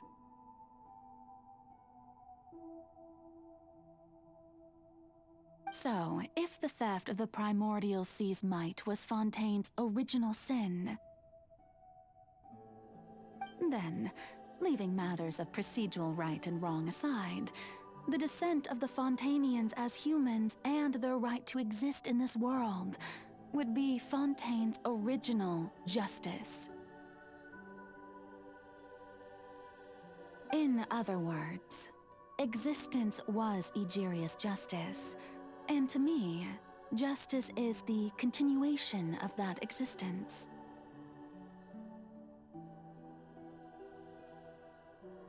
Defying the prophecy and ensuring that Fontaine's people shall live on, that should be the justice enthroned over all others.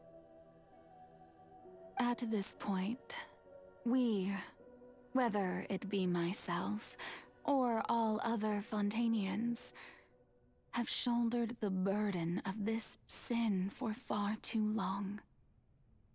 Iudex Neuvillette, the highest judge in our land, when you regain your full power as an elemental sovereign, what verdict shall you pass upon us? So when I was invited to the court of Fontaine to serve as Iudex, I see now that that was your idea too. At last, I now understand the true purpose behind this position. In the beginning, I was uninterested in human existence. But these 5 centuries of living alongside them have gradually brought about mutual understanding between us. And I have even attempted to feel as they feel. You are a devious one, Focalors. Things being as they are, surely you know that I could never declare them to be guilty.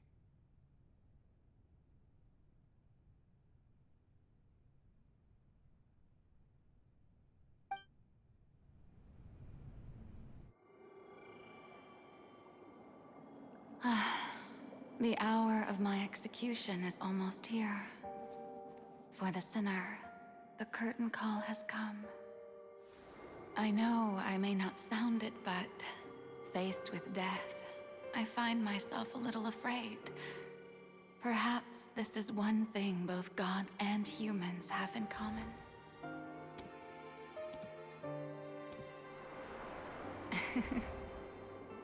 Farewell, Neuvillette. I hope you've enjoyed the part you played these 500 years.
Codex Nouvellette, hereby declare, people of Fontaine, your sins are forgiven.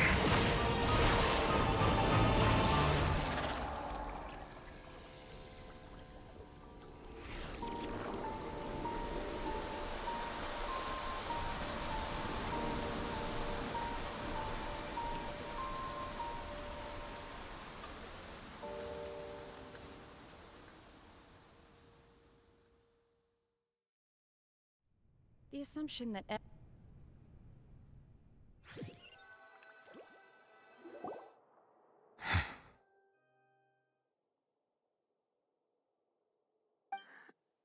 What just happened? Has the death sentence been carried out? Was that bright light some sort of misdirection? I have a feeling that something huge just happened. But since we're all still alive and haven't been dissolved, I assume whatever happened was good for us. It's time to end this. We must mete out punishment to that beast. Didn't you say just a moment ago that it can't be defeated? I have gained the strength sufficient to deal with it. Through certain means, I now have the ability to separate the power of the Primordial Sea from that creature. We should seize the opportunity to pursue our quarry.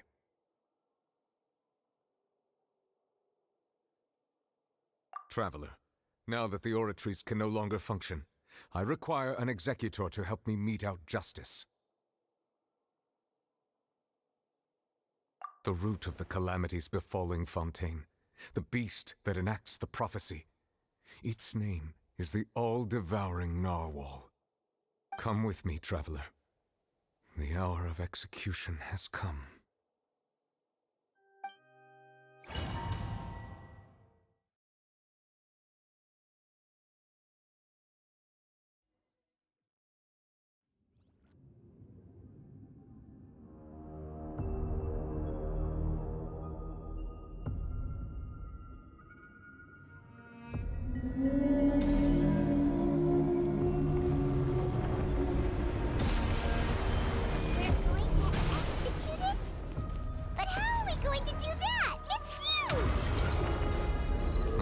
Done my best to separate the power of the Primordial Sea from the whale. Considering the size of the beast, I cannot reach the power source. Unless we can find a way to attack it from within. I shall share part of the ancient dragon's power with you. We shall look for an opening together.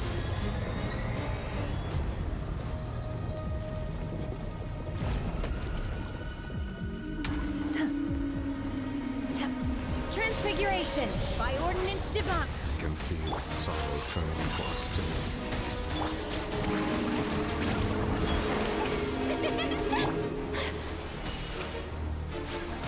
Embrace the ice! Manifest! The all-devouring narwhal cannot resist its instinct to devour. Continue to trigger its hostility. Chance will present itself.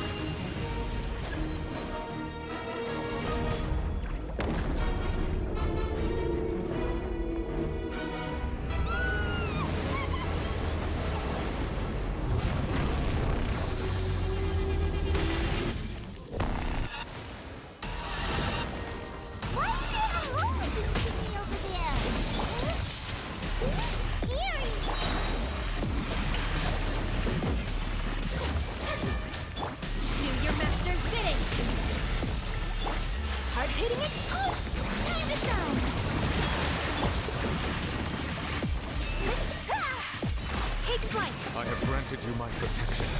Do not fear. Seize the moment and use my power to suppress its roots from within.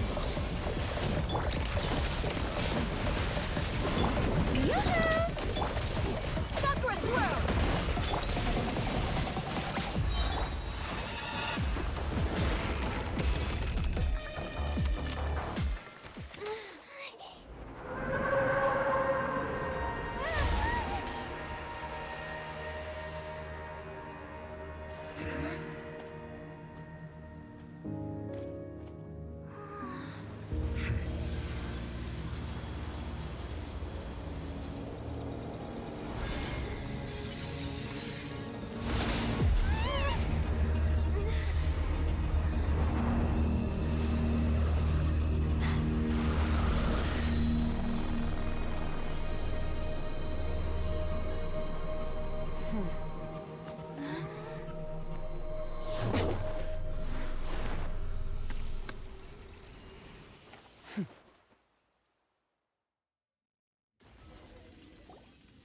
Thanks for helping with the cleanup. It should have been my job, but... oh well.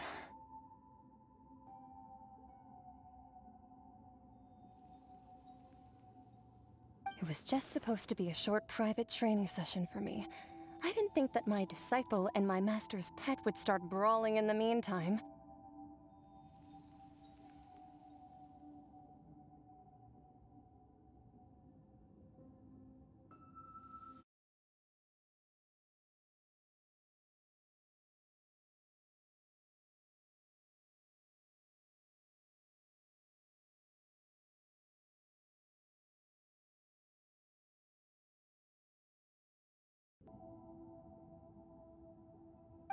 Well, actually, I had a feeling that it would happen at some point, but they bumped into one another earlier than I thought.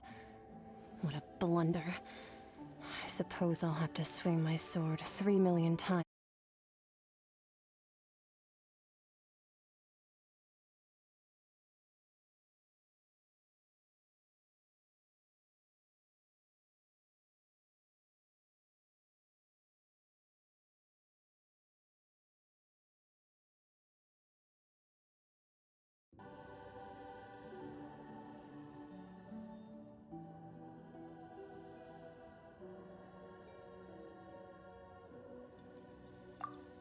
Power. Who are you exactly? Paimon has an idea. From what she said earlier, she must be Child's master. Skirk, right? It's just that he gave us the impression that she was the less talkative person. I simply did not have anything to say to the weak. But you, on the other hand, managed to defeat the all-devouring narwhal without using power from beyond this world.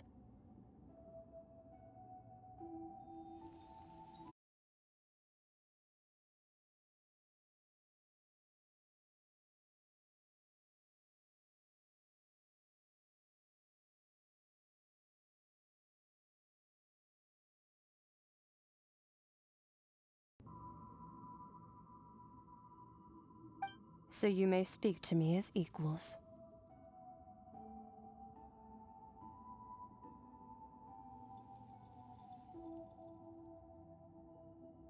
I have to agree. It's a strange use of a planet's primordial waters just to raise an all-devouring narwhal.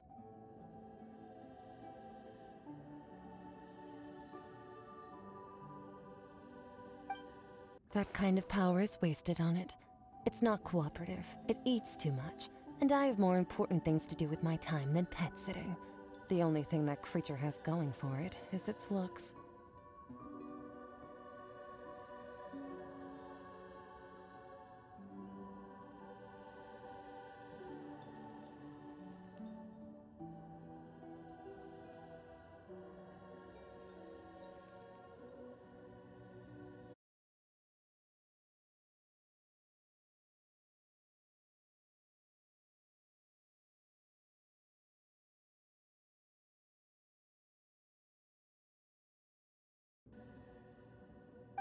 All in all, it fails as a pet.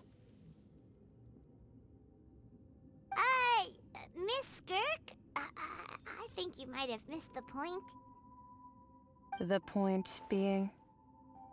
Well, being that this pet almost destroyed an entire nation. So what sort of person is your master? Well, Child's master's master. Wait, is that right? Oh, right. So you don't know him. Sorry, I assumed you did.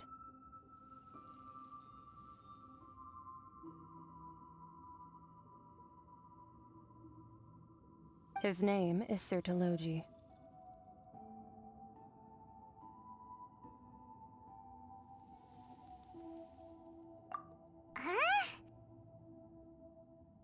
I am unfamiliar with that name. Huh. So Master isn't sufficiently famous. How should I describe him then? Have you heard of the name The Fowl?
The foul? Still nothing? Well, how about the visionary?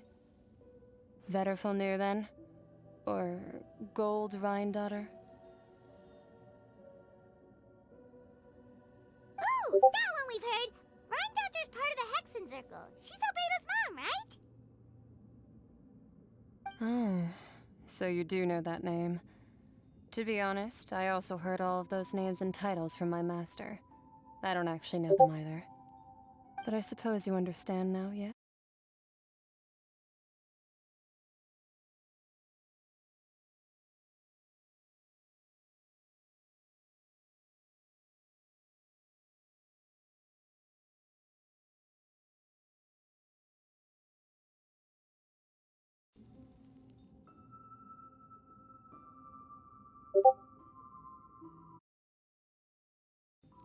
Wait! Didn't you also mention a visionary person? Paimon didn't quite catch their name.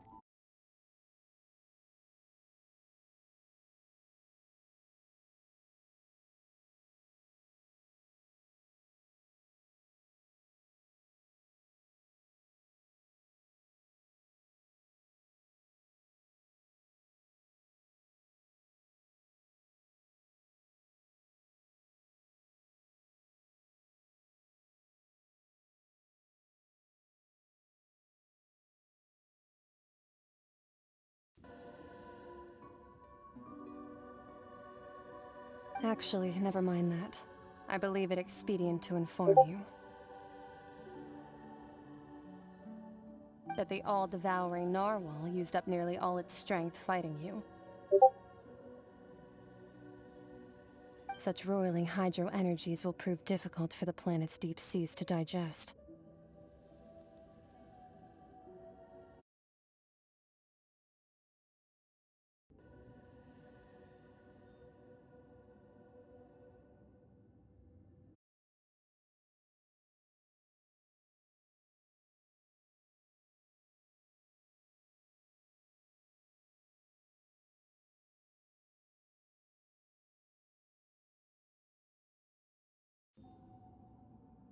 As such, the fontaine back on the surface has most likely been thrown into chaos.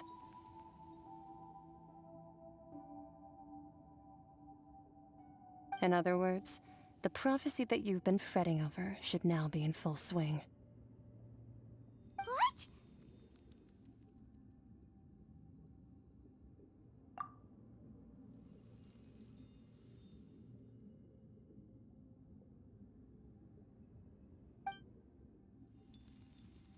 Not to worry. Focalor has already managed to deceive the heavenly principles.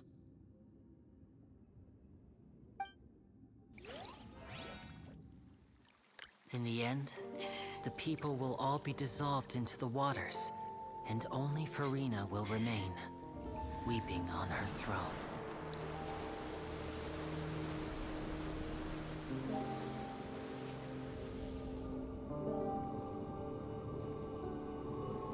Only then will the sins of the people of Fontaine be washed away.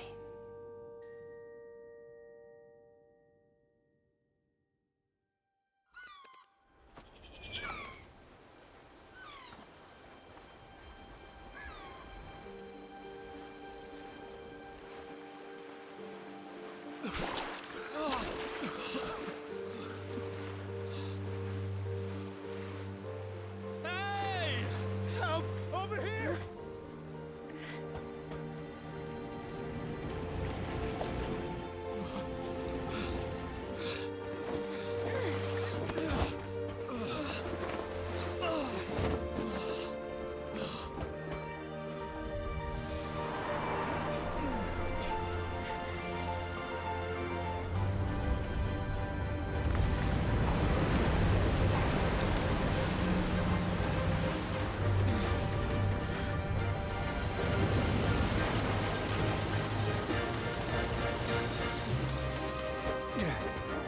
All hands, initiate emergency rescue!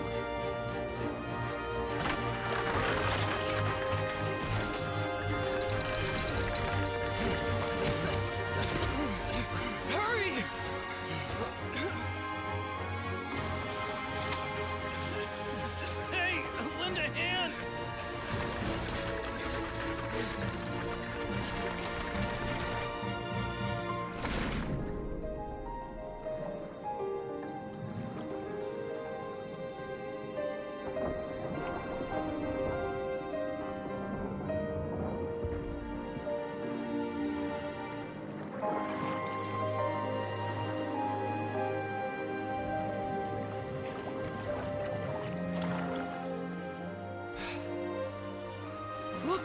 The water's receding!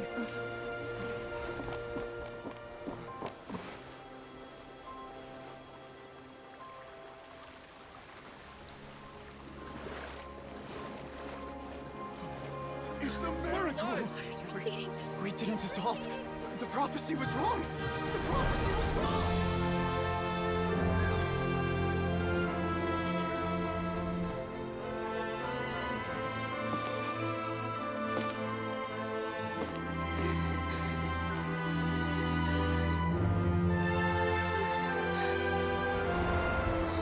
Are you alright? We're safe. The prophecy was wrong.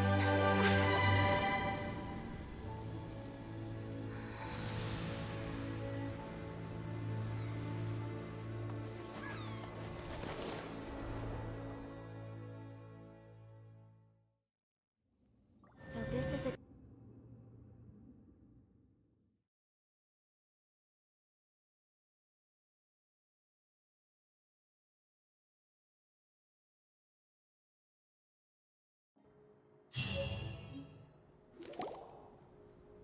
The soil renewed! The Spina di Rosula talks post-disaster rebuilding. I recently visited Poisson to meet with Miss Navia, spokesperson of the Spina di Rosula, and we spoke about Poisson's present and future. Old soil can still give birth to new bloom, Miss Navia stated. Hope is like seeing a small cookie when you're starving late at night. You just need a little of it. Skyship Winglet, lunar brain of the Fontaine Research Institute. The various disputes that have arisen on account of Mr. Edwin have suddenly become a shield over the Institute, with Jurier turning out to be a once overlooked hidden gem. People always call the first researcher mad, but few know what to call the second. And should that latter person achieve a miracle, they would find it all the harder to find a word with which to classify him and his team.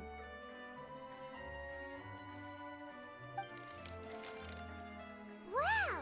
Paimon barely recognizes the people in the reports. Are those really Jurier and Navia? They sound like real big shots.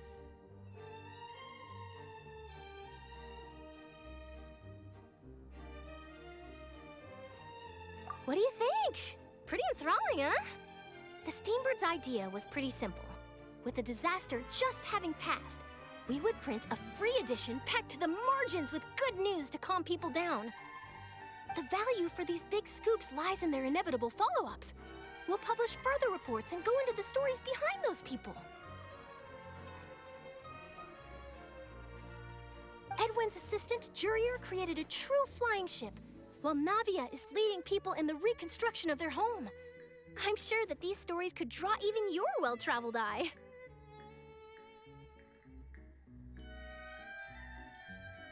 Paimon's curious too! Wait a minute. Didn't we watch everything happen from start to finish? What's there to be curious about? And that's exactly why I'd like you to come conduct interviews with me. You're the best incubators of news, if you haven't noticed. And also, with you around, I'm sure I'll get to see that Duke.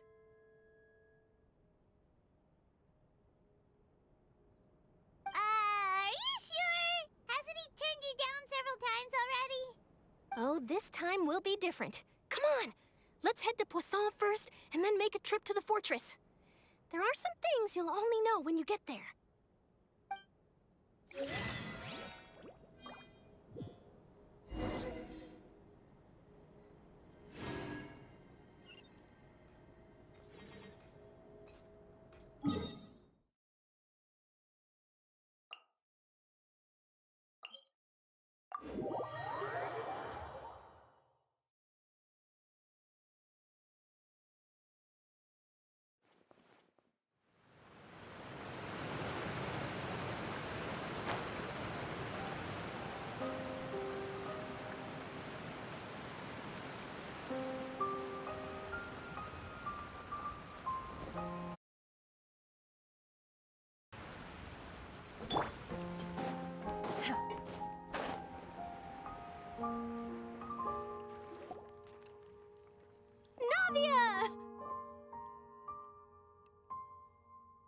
Oh, it's you. what brings you all here? Hey, we're just having a look around. I'm here to update myself on how things are going here. Oh, the Fatui are here too! Let me introduce you. This is Mr. Garunt Snezhevich. He represented the Knave in sending us a large amount of supplies, and is helping with our work. Our residents are hard at work as well. Thanks to everyone, work is progressing nicely. We've lost a lot of people, but we're moving forward. That will have to be enough. Hello, Miss Charlotte. I'm a big fan of yours. I especially like that article you wrote last year about Fontaine's stray cats. But if you don't mind, could you not emphasize our role too much in your report? It's not charity we're doing here. We just happen to share the same interests as the Spina. I get where you're coming from. I'll keep it as simple as possible. Or would you be willing to feature as friendly neighbors? That would be fine. Thanks! Oh, you're back too. How are things? We finished laying down the construction materials. It'll be another hour before the workers are able to go over there. Huh? You're here too, Clorand? Well, her reputation's greatly risen after that whole duel business with Miss Farina, so she's here in Poisson to wait out the heat. All right. She really can't— There's too much to consider in the reconstruction of Poisson. The Spina has need of more decision-makers. And, well, I do already happen to be connected to Mr. Callis. Oh, wait just a moment. Do you mind me asking a few questions? You know, about how you felt before the duel, about what it was like facing down a god. There's lots of exciting material there, I bet. Forget it. I'm sure you can find a better theme than that, Miss Charlotte. I see you're the same as always. Couldn't you do me a favor, for Navia's sake? Well, if we're talking about doing things for my sake, you might as well just take a few more photos of me. Or of the Traveler. It's better than wasting time persuading Clorand, at any rate. Of course I will. I'm not gonna let her off that easy. All right, then everyone who wants to be in the photo, gather up. And smile.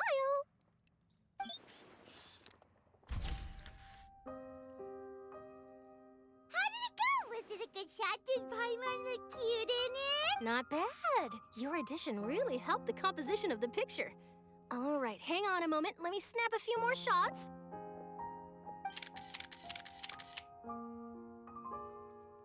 All right, that should do it. I'll be back here later anyway, so let's call it a day. You're very quick. Speed is of the essence when it comes to the news, and freshness is the key. Also, not to brag, but I'm pretty good at building connections. Who knows? I might eventually get that interview with you after all, Miss Clorand. Wow, you really do have that never say die spirit. I'm impressed.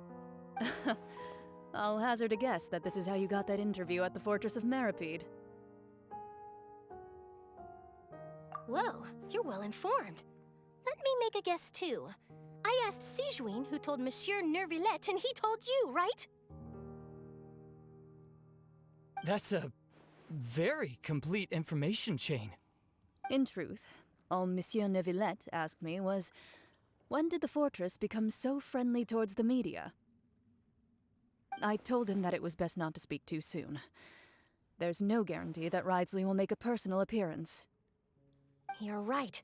I've got to treasure every moment I have with them. In which case, I'll be making a move first. Stay safe now.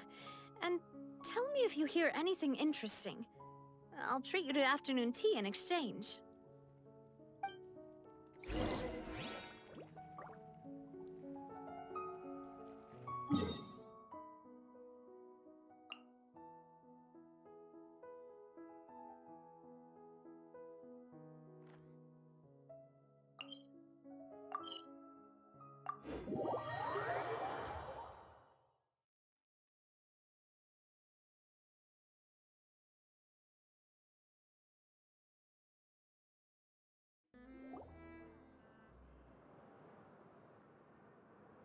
Wow, guess we're here again, huh? There's a real nostalgic feeling to this place. Looks like you've been missing us. Duke! Did you come all the way to the entrance to greet us? Of course. I'm here to welcome you and our dear Miss Charlotte, whom our good head nurse recommended to me. It's an honor to finally meet the much-rumored Duke. Thank you for consenting to my visit to the fortress, sir. No need to thank me. But that said, I shouldn't be the focus of your interview. I trust you recall our agreement? Of course, of course. All right then, this way.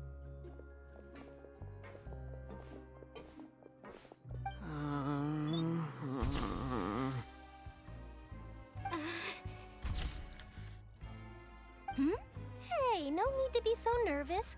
I've already taken all the photos we need. Miss Charlotte, do these pictures really need to be published on the cover of the Steambird? It would seem that Miss Lorvine doesn't want her face to appear beside that of Mr. Jurier, Sir, please don't say things like that. But it looks like dear Mr. Jurier denies it. Might this interview be very important to you then? No, I just... This is my first time being interviewed, and I'm very thankful to the Steambird for... Now, I might not look it, but I actually did meet Mr. Edwin once. And I'll be honest, I enjoyed chatting with you more. You've definitely got more of that genius vibe going on.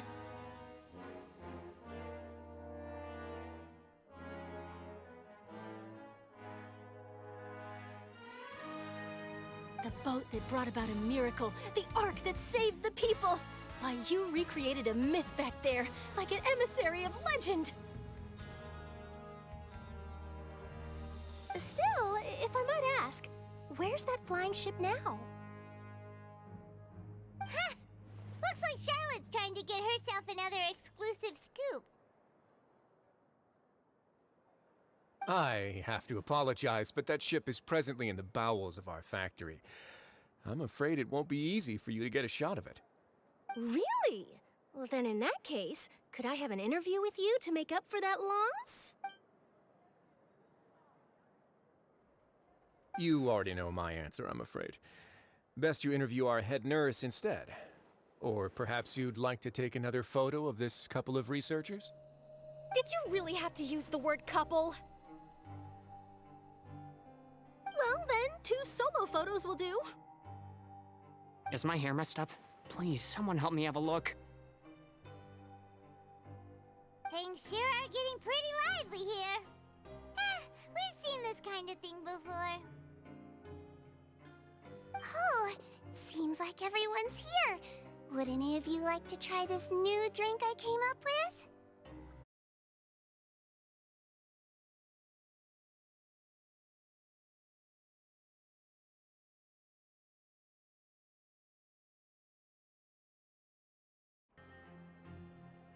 Ah, Siegeween. Hey, Miss Charlotte. Why don't you, take some pretty photos of our head nurse? Sure. Come on, Miss Siegeween. Over this way. Let's find a brighter spot. Huh? Sure. Do I have to smile? So, how have things been at the fortress? Same old, as you can see. Fontaine's undergone some changes, but this place is still more or less the same. Other than that flying ship, it got a tad too much attention, I think. That's why I decided to let the interview go through.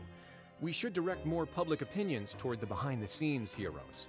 Am I right, Mr. Jurier? Miss Lorvine? You're too kind, sir. I believe that you too should have your day in the sun. Not that you would want that, which is a pity. I'll just leave the spotlight to you two.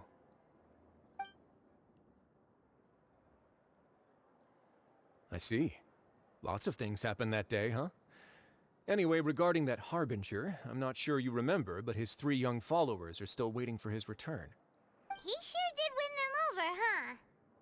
I'll tell them that there's good news and bad news.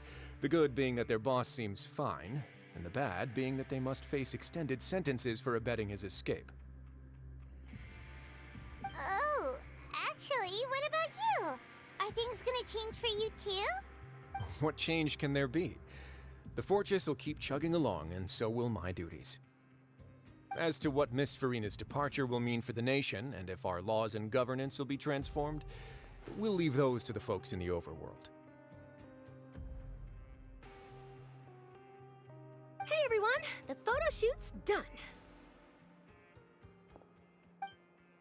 Good. In that case, let's call it a day here. Thanks for your cooperation. Come on, Traveler, let's go. Till next time, everyone. There'll be a next time? Maybe. Who knows? I might write a story about the underwater factory next time. Until then. All right, last stop, the docks.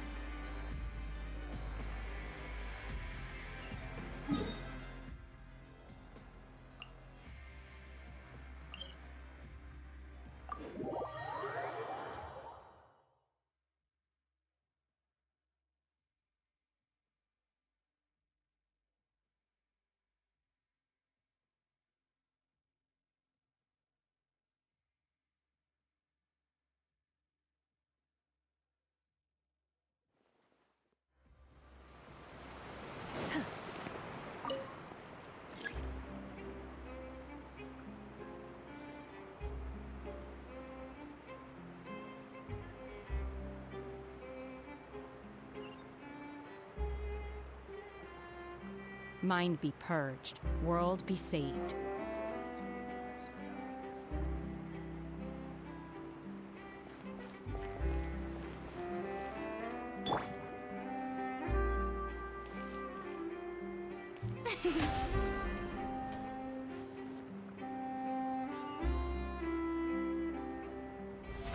How brilliant!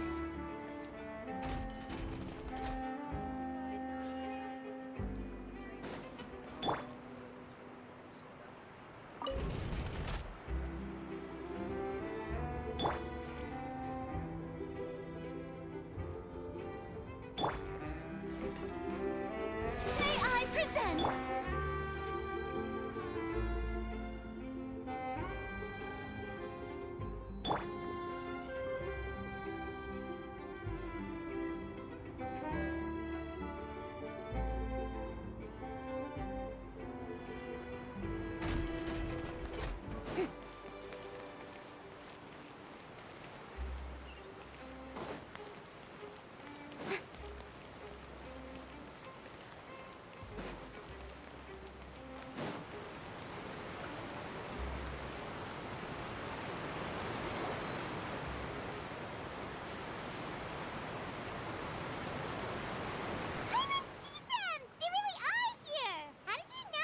Navia mentioned that she stayed in touch with Linny and the others after working together. Apparently, they've been at the docks distributing these strange pockets the whole time since. Traveler, Paimon. Ah, and Miss Charlotte, too. Would you like a magic pocket? What sort of gadget is it? It's a wondrous bag that can be used to carry many things. The water level has returned to normal, but if you see any of your things floating around, you can use this to carry them. Or you could trick a friend into doing it for you. Trick a friend? I wonder which of my friends would fall for that.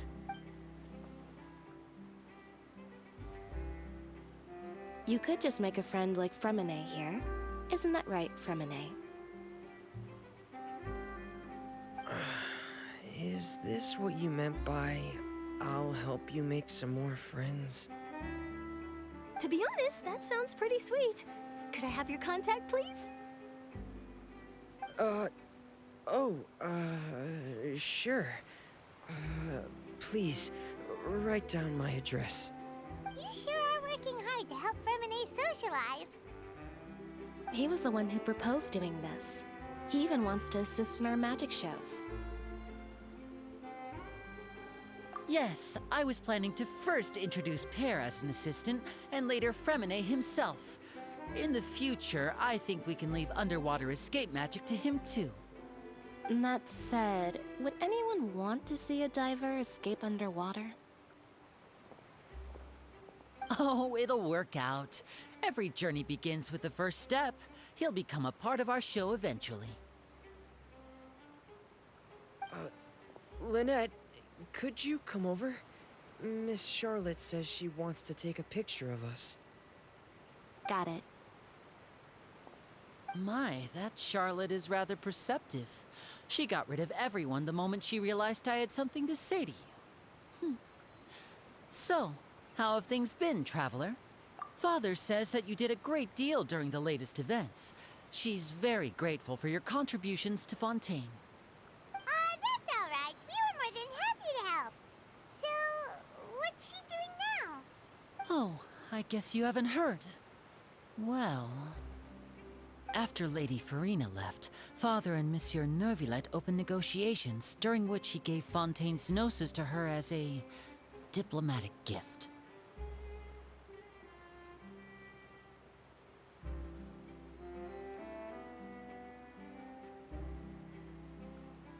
A diplomatic gift? A gnosis? Yes, I was quite surprised at first myself. But when I thought it over, there were actually a number of things going for it. It could have been done as an apology for the incident with Lord Child, or as thanks for his help in tying the all-devouring narwhal down. Furthermore, Father did also lend significant aid to Fontaine and Poisson. Well, that's true, but this is a gnosis we're talking about. Doesn't this seem a bit irresponsible? I would agree, but I've also heard that it seems that Monsieur Neuvillette has had a significant change of heart regarding the matter.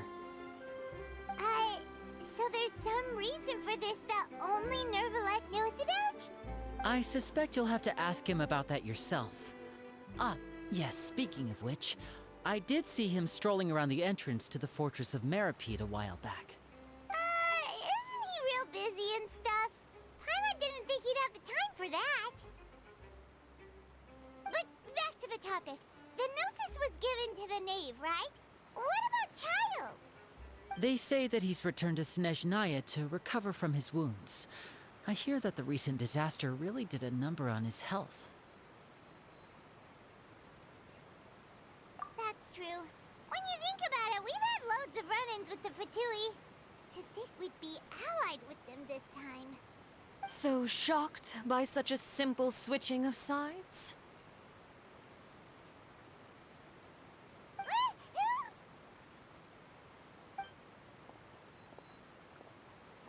Father! Well, what do you know? Come to the docks to see how my children are doing and meet the Traveler by chance. Please do not pay my accomplishments in Fontaine too much mind. I would have done them regardless. Are you going to take the gnosis back to Snezhnaya? That is our duty as harbingers, yes. Don't be too preoccupied with sides. The goal of the Fatui concerns not a single place or person, but the entire world. With such a grand goal in mind, it is inevitable that we must wear many masks. Switching my masks is something I've always done. Well, that depends on many things. No one truly knows what the future holds. What good is honesty if you can't rely on it forever? As for you, I very much look forward to our next collaboration. Good things cannot be achieved alone, and you've proved yourselves to be great partners. A vision? All right. I'll remember to return it. Thank you for keeping it safe for him this entire time. And that's a wrap for me. Huh? You're... Greetings, Miss Journalist. Hello. If I'm not mistaken, there are diplomatic channels I'll need to report to take a photo of you. That is correct. So forgive me, but I will not be able to serve as a subject in your article. However, feel free to write as much as you'd like about our dear magicians and our upcoming rookie talent. I will. The sea breeze is quite pleasant. I shall continue my walk while the weather remains so agreeable. Farewell. Farewell, Father. Oh, she has such an intimidating presence. I didn't even dare to take a picture. Thankfully, I've already wrapped up all my pre-scheduled interviews. Thank you all. This'll be— Don't be too nervous. Why don't you take a magic pocket before you go?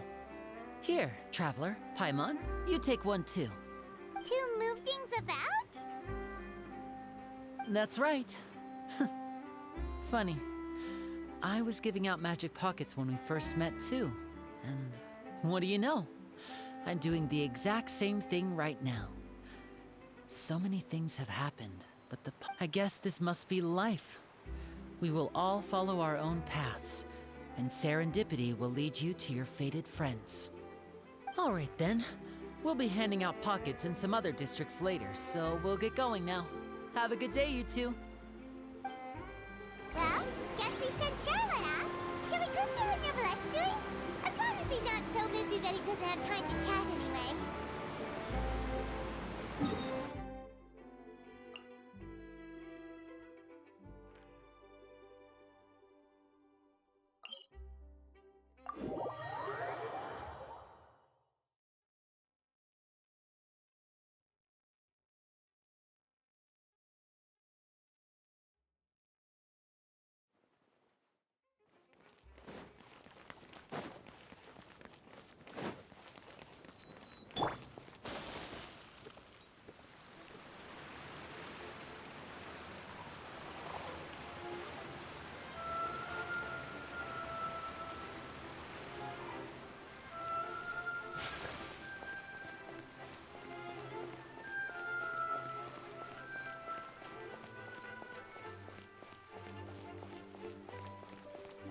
The entrance to the fortress! Ooh, he really is there!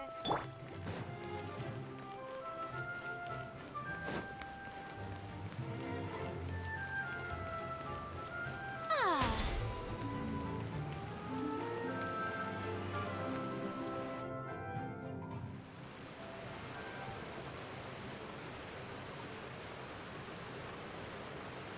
So, you really are here, Neverlette! Paimon didn't think you were going to have free time this hour of the day. Really? Oh, I suppose you must have met Mr. Linney. He took the time to greet me earlier when he passed this way. In any case, you came at a good time. I was just considering reaching out to you to set up a meeting, so I may explain some things that I haven't had the time to before. Aw, Paimon's glad that you remembered. Thank you for keeping us on your mind, what with you being busy and all. Alright, let's have it then. How was Fontaine actually saved? The whole business is still quite the mystery to us. It is strange how words can often leave a bitter taste in the mouth when it finally comes time to say them out loud.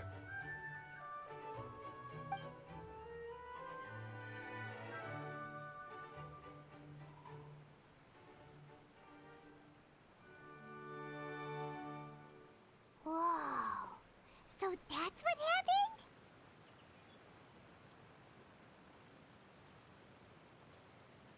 Focalor destroyed the divine throne of the Hydro Archon and restored your power to you, transforming you into a fully fledged elemental dragon sovereign. But Paimon still doesn't quite get what you did to save the Fontainians from dissolving. For me, the authority of the ancient dragons refers to absolute control over the hydro element.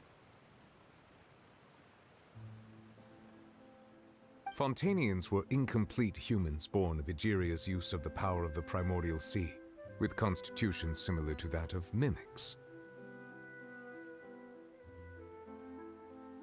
But so long as those primordial energies remain within them, I could use the ancient dragon's authority to grant them true blood, after the fashion in which life was first brought into being on this planet. In other words, when I gave my verdict, Fontainians became true humans, and thus would naturally no longer be dissolved by water from the primordial sea. Focalor must have counted on you to make that decision as well. Your verdict was the key to making the prophecy appear to have come true while saving everyone.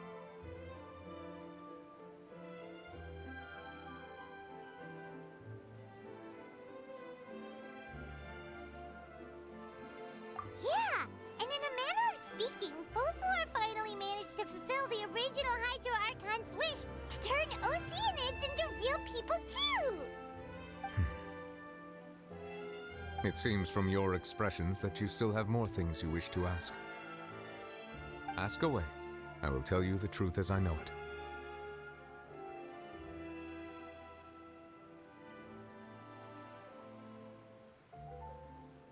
I have investigated his case along many avenues, and I have learned that he once fell into an unknown chasm when he was young.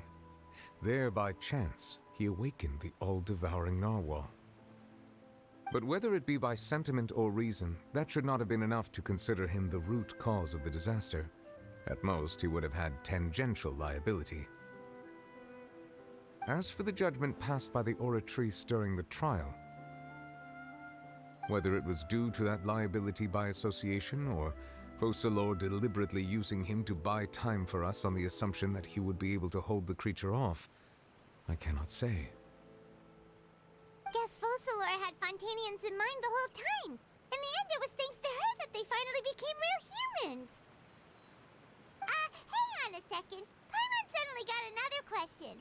Back when Fontanians hadn't yet become real humans, were the children they had also transformed Oceanids? Life has always flowed like water. Do you recall how Fontanians would often come to the Fountain of Lucine to pray for children? Yeah! Lynette said the fountain is where all the waters in Fontaine converge. In truth, even those couples did not know that such prayers were no mere custom. Those Oceanids who were blessed within the spring water would later descend as new humans in the coming months. Paimon sorta gets it now. Either way, seems like this ritual won't be of any further use, but it'll— Ask away. I will tell you the truth as I know it. Yeah, about that. Risley said Farina has already left. What's that all about? Ah, Lady Farina.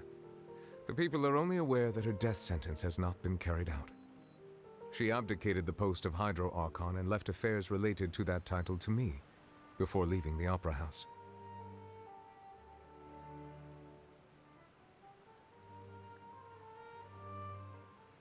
I related Focalors' words to her faithfully and completely. After hearing them, she seemed neither saddened nor comforted.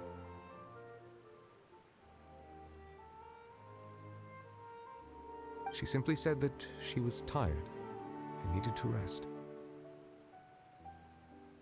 Having said that, she then packed her things and moved out of the Opera House, not unlike how an ordinary person might.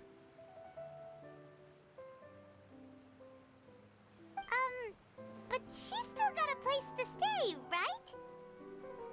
You need not worry. I will make arrangements to ensure that she will not want for food, clothing, board, or travel. In truth, I am somewhat happy for her. The wear and tear on her spirit will, of course, take time to heal.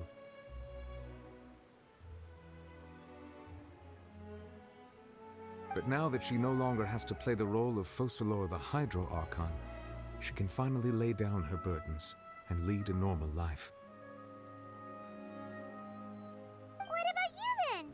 What are your plans now that you've regained your full powers as the Hydro Dragon? After Focalors passed on, the Oratrice also ceased to function. This matter will directly affect our trials. After much careful consideration, I've decided to take over its role in our courts. From now on, I shall hear cases and pass verdicts by myself. Looks like you're still considering stuff from the perspective of the Udex, huh? As an elemental dragon, there are indeed many things that I must do.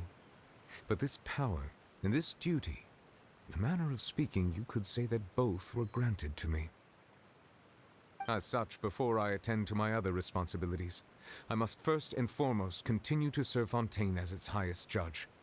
The duty of the Hydro Sovereign and the duty of the Udex shall coexist within my person. Additionally, the Hydro Archon's departure has brought about another problem, which is that the Opera House shall no longer produce indemnitium. That's true. That power was derived from the people's faith in the Hydro Archon, wasn't it? Wait, but the various mechs and machines in the city are all still okay. Where are they getting their energy from? As I am now, I have full command over New Musia, and it can serve as a complete substitute. Another reason why I cannot quite leave Fontaine immediately. Wow. This ancient dragon's authority stuff is really quite useful, huh? Ask away. I will tell you the truth as I know it. Oh, that's right! They say you've given it to the knave as a diplomatic gift or something! Leaving aside their intentionality, the two Fatui Harbingers have indeed done much for us during this crisis. Their sole remaining goal in Fontaine, at least at this point, would seem to be the Gnosis. The Oratrice has ceased to function. The Hydro Archon's divine throne is now no more, and I do not need the Gnosis's power. As such, it has lost all meaning for Fontaine. If the Fatui have impure designs, then we might as well accede to their request now, and avoid unnecessary conflict. What complicated considerations! Paimon thought you were just giving it to them out of gratitude to the knave and as an apology to Child. Ask away. I will tell you the truth as I know it. You will soon be heading to Natlan, I presume? I'm afraid that I have little talent as a travel guide, so all I can do is tell you what I know about that land. As far as I'm aware, Natlan can be said to be a nation of dragons. A nation of dragons? You mean like you? No, I suspect that I would not find myself welcome there. Unlike ancient dragons such as myself, the dragons of Natlan have undergone long years of development and evolution. Large numbers of them have entered a form of coexistence with humanity. Natlan is also the nation of war. War ravages those lands like an undying flame. There is one other piece of information I got incidentally from my negotiations with the knave that I believe may be useful to you. The harbinger known as the Captain has thrown his hat into the endless ring of war. The Captain. Sounds like a real tough customer. Seriously, everywhere you look, there's a Fatui Harbinger doing their thing. I suggest that you fully prepare yourself before going to Natlan. In the meantime, Fontaine's doors will always be open to you. Ask away. I will tell you the truth as I know it.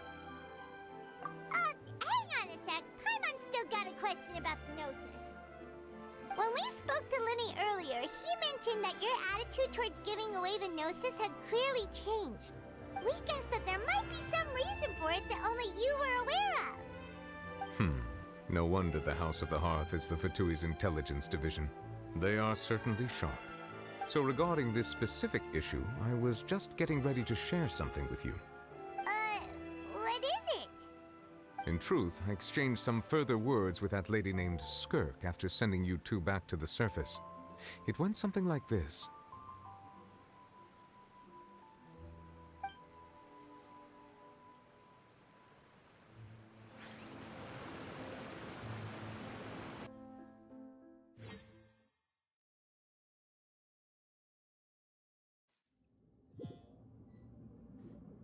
Well, we're going to head topside to see what's going on. You hurry over soon as well, all right, Nervalet?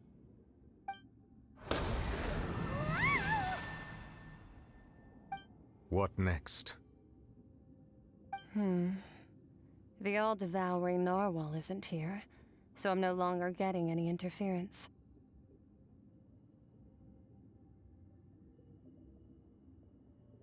I can finally catch the scent of your power, what it's made of.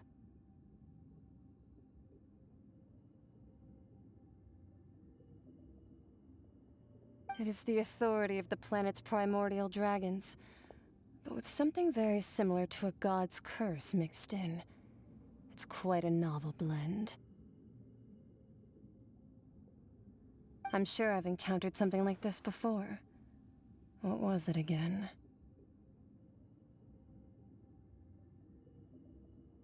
I do not know what you speak of. Ah, of course. How could I forget?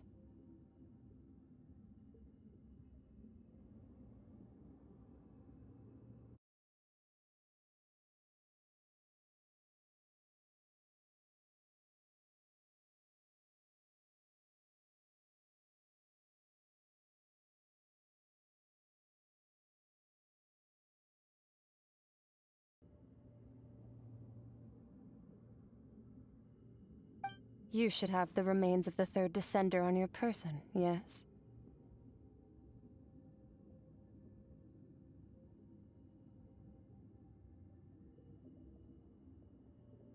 Remains? I've never heard of any such thing. Huh. According to your parlance, I believe it may be called a gnosis.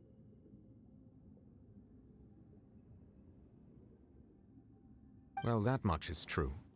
After Focalor's divinity faded, she handed her gnosis to me. But I fear I have never heard of it described in the manner that you just did. I've been training with my master, the Foul, ever since I was young, and I have never returned to the surface since. So most of the information I possess, I got from him.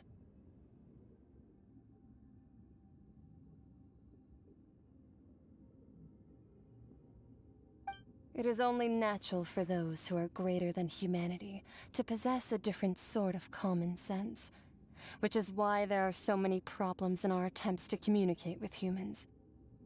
Regardless, you should probably get rid of objects of misfortune to prevent any disasters from befalling you.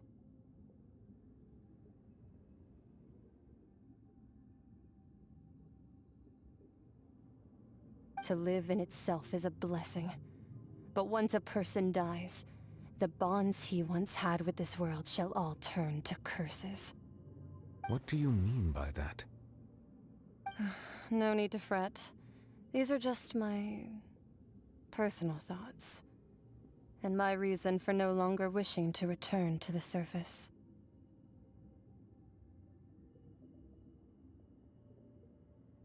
This third descender you refer to, who are they? And when did they die?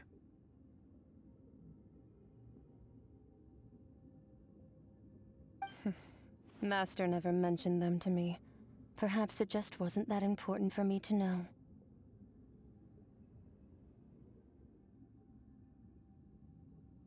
If you're interested, though, I could ask him.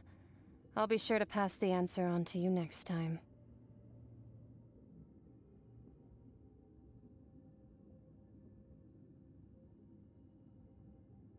Next time?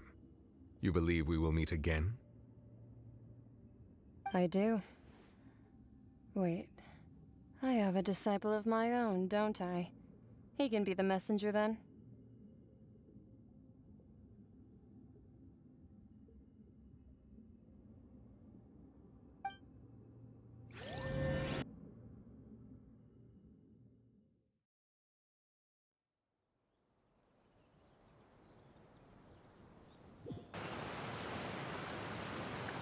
That's what she told me. Whether it would prove useful or not, I wanted to pass that information on to you. The remains of the third descender? So that's what the Gnosis actually are. Paimon just thought they looked like chess pieces. How could they be a person's remains?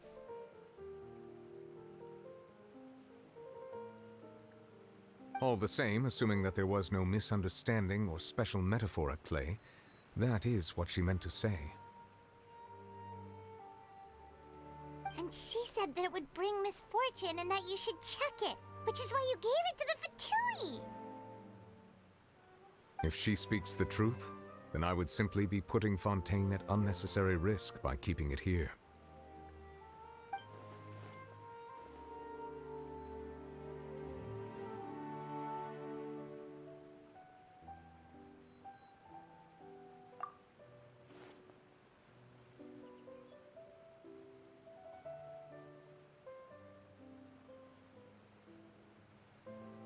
I had guessed that you might already be familiar with this concept, but I did not expect you to be one of them.